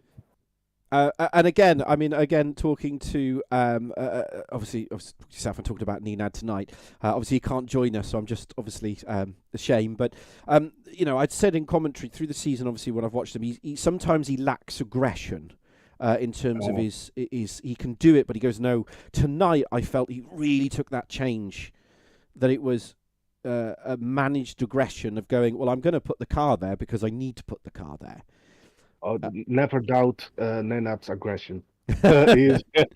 Never doubt that. He's one of the most aggressive guys I race with, but always fair. Yes. always. And but I think that's the whole league. As I look at all the incident reports, there's not so many, and I think Russ can aim that, right? Russ? Or is Russ? Yeah, Yeah. yes. Yeah, we've not had the last Yep. 2 rounds. I think we've not had a single incident report apart. Yeah. No, sorry, we've had one out of the last 3 rounds, I think. I So think that says enough. The respect between all drivers and races is immense. I mean, I also obviously just quickly moving away from that because there's a couple of other things I want to talk about again with all of you to do with the driving tonight and the action. But I also want to make a special point to Andy Foster, obviously who started on pole, and obviously he's in the AM category, and I thought he did a great job of just getting out the way. Yep. He didn't really impede anybody, which I thought that was very clever of him, and I thought it was very respectful. Was that the Honda? Yes. yes. Yeah. That did actually. That's where I got some of my incident points from. Because Andy wasn't watching that bit of the time. I didn't see that on stream, and as always, I'll say there's incident and accidents we do not catch you on stream. But no, it wasn't an actual like a proper incident. If you get me, he moved out the way, and where he did it, I think it was Nenad and Shaw's that were in front of me, and of course they backed out of it a little bit because of him being where he was. I backed out of it as well, and then Jean Pretre just gave me a tap from behind because obviously he wasn't expecting us all to slow down so much. So what we're saying is Jean Pretre's at fault for all of this. No, it's not Jean Pretre's fault. No. If you talk about someone who is a fair racer, then Pascal is absolutely he's one 100%. of them. Yeah, he's been 100%. brilliant all season, to be honest. Yeah, absolutely. He's been absolutely on it. He's been helping everybody out, giving it. And even today, I mean, he was. I mean, again, I'll talk to you, Shaw's and Stu on this one again. Again with Jean Pretre today. I mean, because he was always there. Every so often, he stuck his nose in, but he didn't really get involved. I mean, he was teaming up with Nenad. No. I think that was Bojan. Actually, I think Bojan and Boki teamed up with Nenad. Yeah, Pascal gave me a couple of helpful nudges down the back straight again, same as he did at the other track a couple of races ago. Oh yeah, he helped me a couple of races. So he's always helping other guys. Wish he was doing for his own chances, but yeah. Yeah, well, but I think he's expected he missed a couple, hasn't he? Yeah, he missed 2 nights, and I think that made him do helping others. Yeah. So obviously with the ballast we had, he's laughing. He's on the chat and he's laughing away. So again, just want to go back tonight on the ballast. Obviously, maximum ballast for yourself, Shaw's, and obviously it was 1 less for you, I think it was, Stu. But again, you guys have been running with ballast all season. I've done 7 of the 9 nights on 70 kilos. I had one. The first night was 0 kilos, and I think the 5th night I was on 42. But all the others I did with 70 kilos. Wow. I mean, again, so take us through tonight in terms of that ballast. And again, this is both for you, for Shaw's and for Stu, because obviously I've not actually approached on ballast tonight and talked about it. I mean, take us through that tonight. I mean, there's some track it really hurts, and you can't really get you can't get a foothold in the track, and you just sit in the middle of the pack. I mean, is that the same tonight? Did you find that because it's a fast classic track that the ballast was hurting, or because the field is a lot closer, you could negate some of that with the tow from the car in front? No, never a tow. The one when you're in the tow, the car in front of you just drives away. You can keep up, but you never can make an attack. That's the car is too slow to get out of the slipstream, because when you're getting out of the slipstream, the car next to you is racing away. It wasn't a bad track for the ballast. There's obviously worse. I always seem to end up, whenever I'm on 70, I always seem to end up with a pig of a track. Yeah, you Hang did. on, hang on, hang on. Let me get Road my America or- racing excuse bingo card out. Yeah, no, tick that listen, one. every time I had Portimao when I was on 70, which is, if you're on 70 for that, you're backwards. I think I qualified 13th or something for that. There's nothing you could do. I think Road America is the same as well. Is it Road America? Yeah, you were on The Road big long- America. Yeah, and I always seem to end up with 70 on those. And it's, whereas tonight's track wasn't that bad. I mean, 63 and 70 that Shaw's is on, we both were doing respectable times, really. So this track wasn't that bad for the ballast, but yeah, some of them are really bad. The ballast is it is what it is, but what we do is I practice a lot, and before every race I think I practice 2, 3, 4 hours on the track we race with the ballast, so I'm used to it getting onto the track with practice and qualifying. And yeah, I think that helps a lot. Knowing the track and knowing what the ballast will do and where it comes short. Because obviously I mean, I think my statistics. I have to check my statistics. But since you've joined the league, Shores, I think you're the single driver who's run with the highest ballast of anybody. Yeah. I just think because so. of the positions that you've basically finished in. Yeah, my problem always is on the first night I always and yeah, and then from race night 2, that's 70 kilos, and yeah, you just carry it. But it combined. I think it's provided a great opportunity and some great racing actually, in terms of the field, because the field. I mean, you look start from the top drivers to the position 19. Even when we were running 32 or roughly around 32, the positions they're not that far apart. No, it is. No, I think that's the 70 kilos. We had some races where, if I understand what you say, and my English not that good. It's very good. Trust me, your English is very good. But the 70 kilos, I know who won the last race. I think Ross did. Yes, right? Russ won the last race. Yes.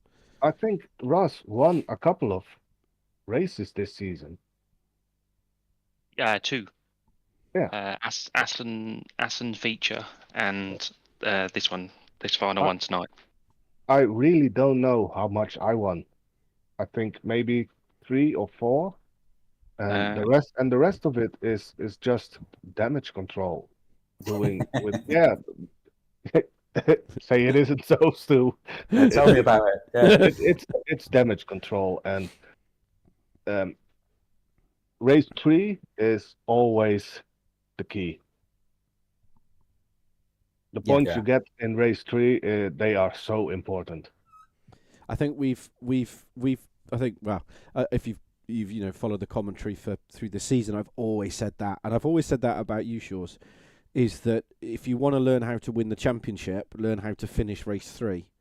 Yeah, and that's the key to any championship in the Tcsrl is that race 3, which as I said earlier, I'm gutted for Stu today. I genuinely am. Yeah, me too. Because I just am, but that's racing, unfortunately. That's how it is sometimes. But it'll be interesting to see. So by my, I don't know if Russ has finished, but my fag pack maths, which is very rough maths in my head, I do think Shaw's has done the double. Yeah, I'd say so. Oh, he has, yes. He has. I got the triple. Because Stu and I got the team championship. All 3. Oh, yeah. So, yeah, I don't know if Russ can provisionally confirm that, or you're still doing the math. No, yes, yours have won both. Sorry, I've got it in a different notebook. I was just looking through to see how many races Jaws has actually won this season. I think it's not that many. 2, 3. He's working on it. Well, as he's confirmed it, congratulations, Shores, Yeah, well for done, man. the driver and the Pro Series. Thank you. And obviously, congratulations to Stu and Shores for the drivers for the Teams Championship. Teams Championship, yes. Which Cheers. is clean sweep, which is really well done. We don't have a trophy, but there you go. You can imagine one. Imagine a trophy, but that's really well done. The honor is enough. The big question now for me, I don't know if you've done it yet, Russ, is who is second and who is third? And I always say provisionally, obviously because it's following incidents and accidents as always. Yes. Shaw's won 3 races this season as well, by the way, just to that's what I said. answer that question. Only 3 or 4, yeah. So Shaw's wins with 306. Yep. In the drivers category, and Nenad jumps to second with Stu Neal's disqualification in race 3 with 298. So Shaw's won by 8 points. Wow.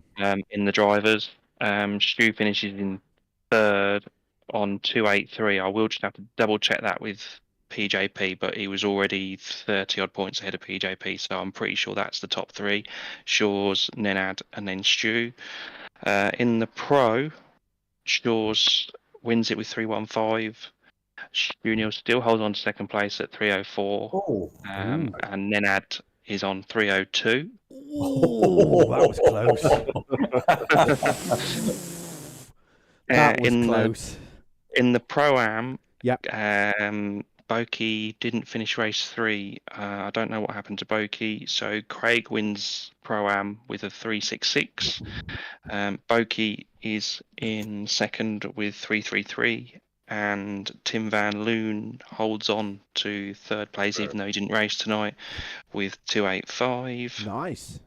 Well done to those 3. Well done to those 3. As always, provisional, but well done. And we already had the AM champion in Rob South. In P2 in the AM is Carl Smith on 317. Andy Foster finishes in third on 301. Nice. Congratulations to those 3 as well. And then we have Bill Campion in fourth on 290, Derek Neal on 283. And sorry to everybody else, but I literally did the people that were in with a chance of finishing top 3. So in all categories. So apologies to anybody else that I haven't mentioned, but it was just the finishing positions for the top 3 that I was interested in, just so that I could let you know on stream. That's all. Perfect. Well, congratulations, obviously, to everybody that have raced. Congratulations, Shores. Congratulations, Thank you, Stu. That's another one for Shores and another defending title. Yep. For next season. Yep. So that's going to be another heated battle, I reckon, between the top 3. Looking forward to it. So, I saw some guys coming on saying hi on the Discord. Some good guys, so maybe they enter the next season, and it will all be stronger and stronger. It'll be. I think it's going to get closer and closer, because one of the things, obviously, before I sign off, one of the things, and again, it's open to all of you, that I've especially seen this season is that the guys at the end, the rear of the field, in the AM category, have got quicker and quicker to the guys towards in the Pro Series. The spread field seems to be a lot less this season. Absolutely.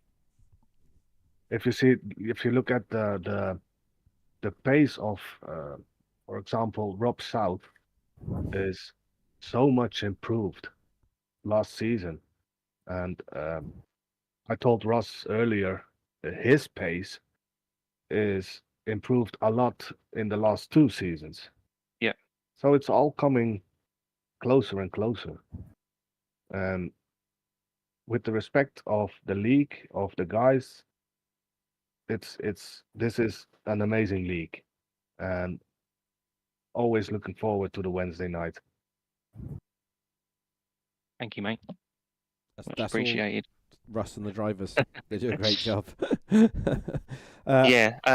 Just to add to what you were saying, Andy, actually, I don't know if you saw it in qualifying. The three guys that I mentioned in AMS Yep. that were fighting to finish finish second and third in the AM Championship, Foster, Campion, and Derek Neal, there was a 10th in the lap times between each of them Wow. No way. qualifying. No way. Yeah. Brilliant. Nice. Weirdly, I actually still have the best results from So that yeah, from I that think race. Foster, had a 27-3, or Foster had somebody a had a one. 27-1. 20. Where's Foster's best lap? Foster's best lap was a 1:26.6. Smith was a 1:26.4. Campion was a 1:27. But Campion and Neil both pretty much equal. And South Yeah, was on a 1:26.6. But they're all there or thereabouts. Yes. To be honest, it's that close of them. But it's the consistency as well. And I've said it before. When you look at the lap consistency, usually you're expecting, everyone's now going into the high 80s, and most, the pros are in the 90s, top 90s, and then they spread equally, basically out. But it's getting closer and closer, which is fantastic, to be perfectly honest. We do have two other drivers. I was going to, because I'm over my curfew, but we do have two other drivers. Craig Deeks and both Poddy Flack have joined us. As I said, welcome to the commentary box, gentlemen. Please keep it clean, no swearing.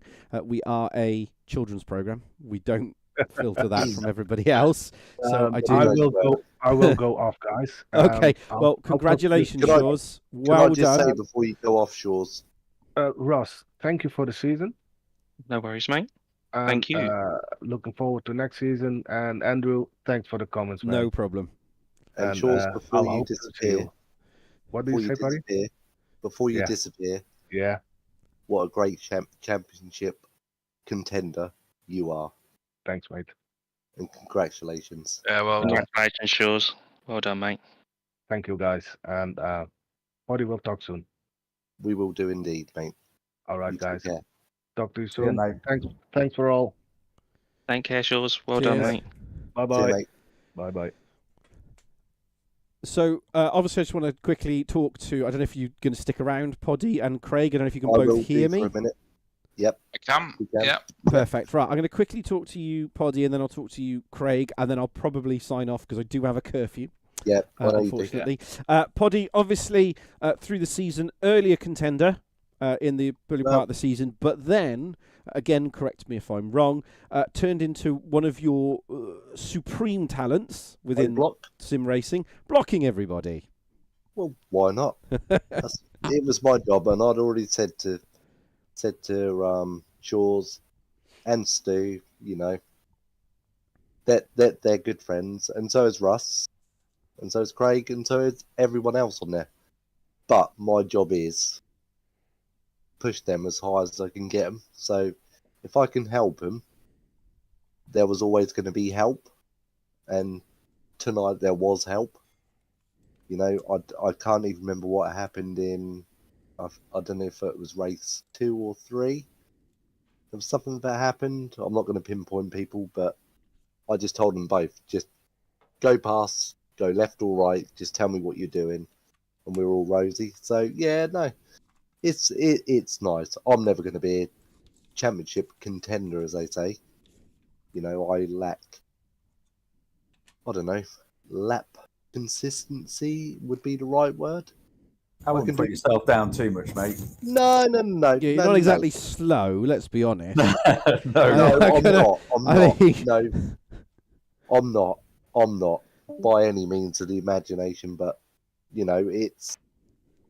it's about playing a team game and also just enjoying what we do. And this is where we go back to Russ. Without Russ pulling the league back up from where it was, what was it, a year, 18 months ago? We all do this for fun. And I think some people forget that. A bit like you, Andy, you do the comms. And you probably don't get thanked for it enough. But somewhere in the middle, we have to be like, right, we are grown men playing a computer game. So you have to have a little bit of respect. So, yeah, I have a lot of respect for pretty much everyone we race with. So, to that, I will say Russ has done a fantastic job of pulling the league back together. Thank you, mate.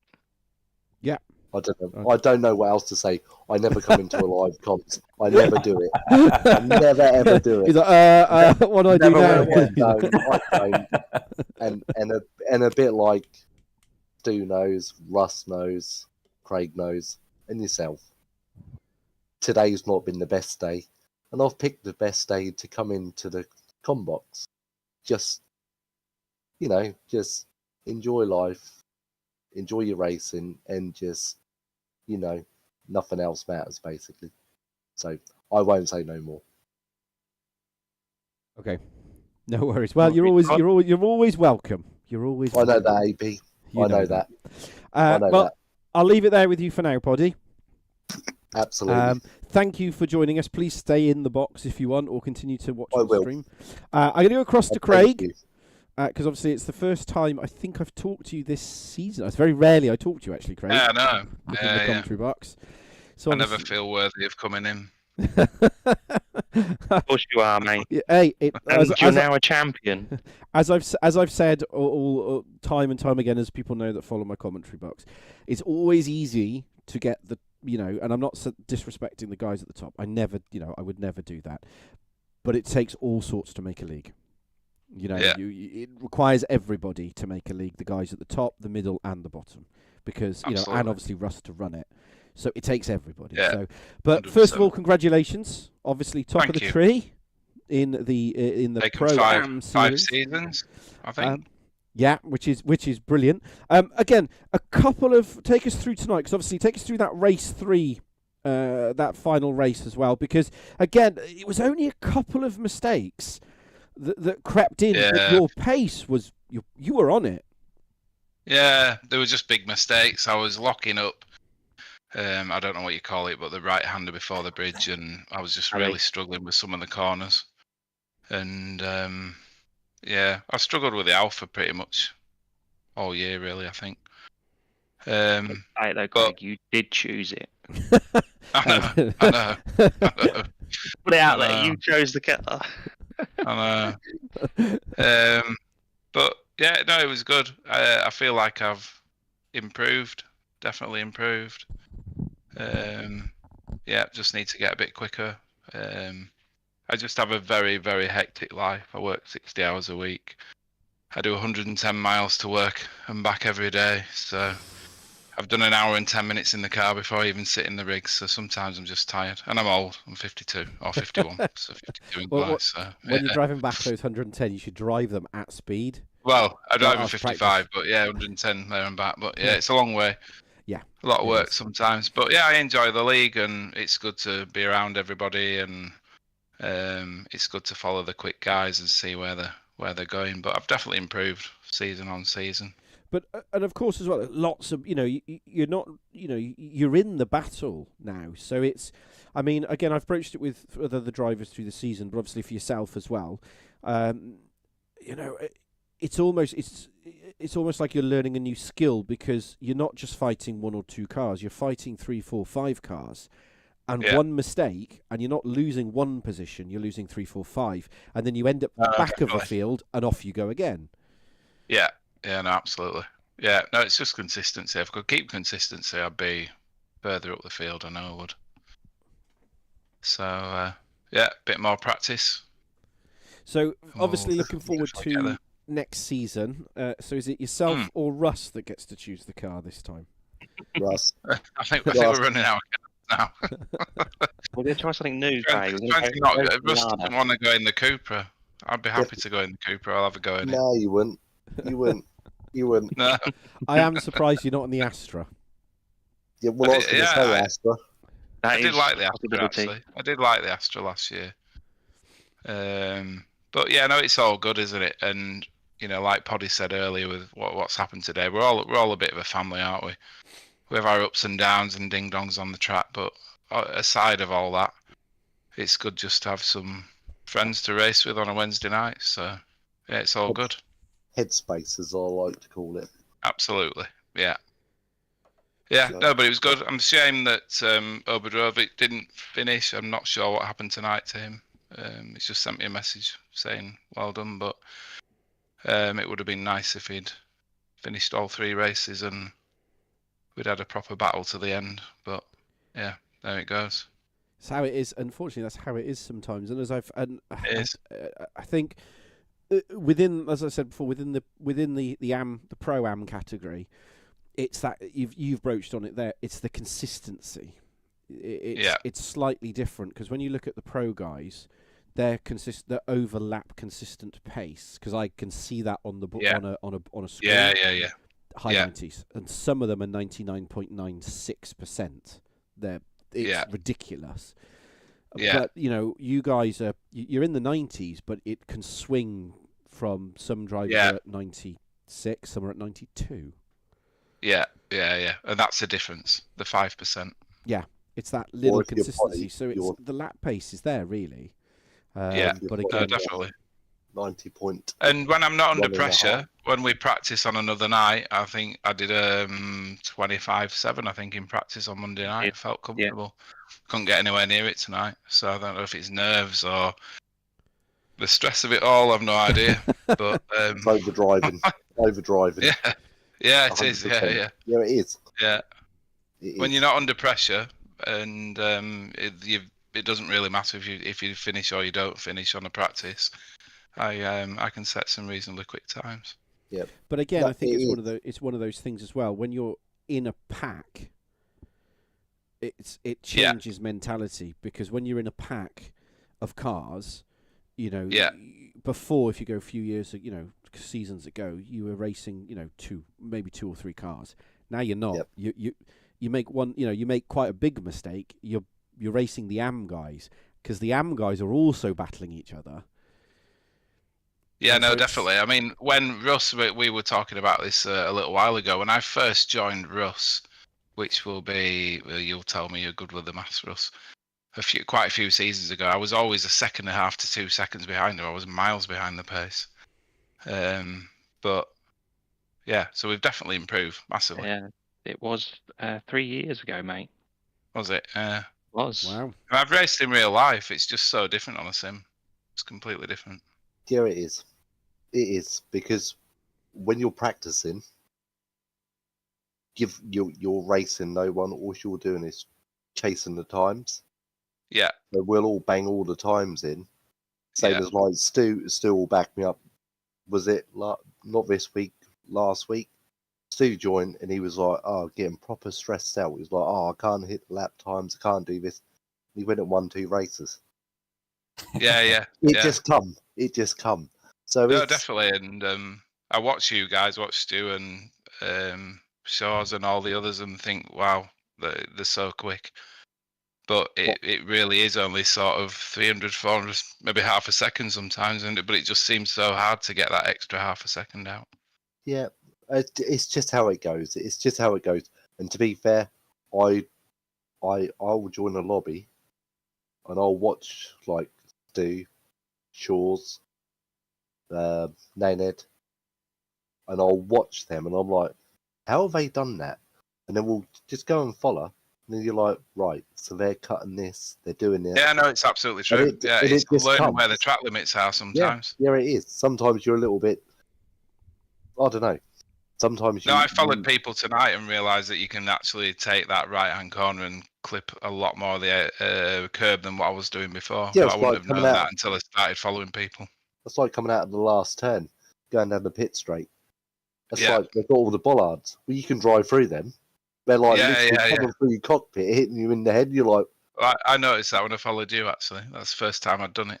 So no, it is. It's just it is what it is. But yeah, they're just and as Poddy said, I think, and I've said this time and time again over years of commentary, watching Shaws, Nenad, even Greta when he was racing and won the championship. they're fast because they know every single corner. They know every single limit that can be pushed. Yeah. Because sometimes I watch it on stream and they cross the line. I'm thinking, oh, hang on a minute. That's Have not we done that? And when you actually, because I'll go back and look at it on how they've done it. Yeah.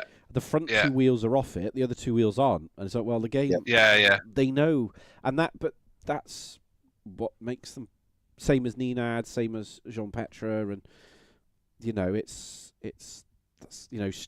Stu's doing it now as well, and it's you look at the times that they're all doing, the quick boys, and they're really, really fast. If they're in I've watched other championships and seen some of the lap times, and they'd have all been at the front. Like, I think we've got a really good set of really quick drivers. We have, but the same again though. You say about all the quick drivers that you've got, like Kerbalier. He's so fast, so fast, but then he'll make them odd mistakes where he'll just disappear. Or he hasn't had to carry too much weight. I think 7 kilos was it last week he carried. Yeah. But then like tonight, he's got no weight whatsoever, and he could have smashed all of us tonight. But it's just little things which AP will pull me up on straight away. I always used to make little mistakes, but it's about being patient. So no, definitely, and choosing your battles. Yeah, you have to watch people in front of you, and I've done that all season, and I think this is probably the highest I've finished all season through 8 seasons of being on Race Room. I wasn't in Project Cars because I finished a little bit higher than that, but it's just being patient and that track was so difficult when you were up behind another car to see the circuit and to see where the corner was. It's probably one of the hardest that we've raced all season. AP, you'll back me up on this. So Silverstone Classic on Race Room, totally different ball game to what it was on Project Cars 2. Yeah. Project Cars 2, I could wipe the BM around there like it was going sideways, and I'd be there or thereabouts. Race Room, no. You have to think about what you're doing. So you can see all the elevations and everything in this version. But it is good. But it's all good. Well, definitely. I can leave it there because I'm. Thank you, Andrew, for everything you've done as well, and all the work that you put into it. You make it. 100%. I'll back that up. No worries. Absolutely. I am going to leave it there, though. Thank you very much. I am going to leave it there. No problem. Well done, Craig, on winning the champion on the Pro-Am. Well done, Rob South, as well. He's not on here, but well done to Rob South. Well done to Shaw's for winning that as well. Well done to Shaw's for winning the drivers. Well done to Shaw's and Stu for winning the team championship. And it's, well done. Now it's reset and all over again. But thank you, gentlemen. Thank you for the racing. Thank you for the action. Thank you for everyone that's followed us. Because George Rallytas, I believe, is still watching us. Still 23 minutes over time. Go on, George. He's been there all season. Same as Jean Petre as well.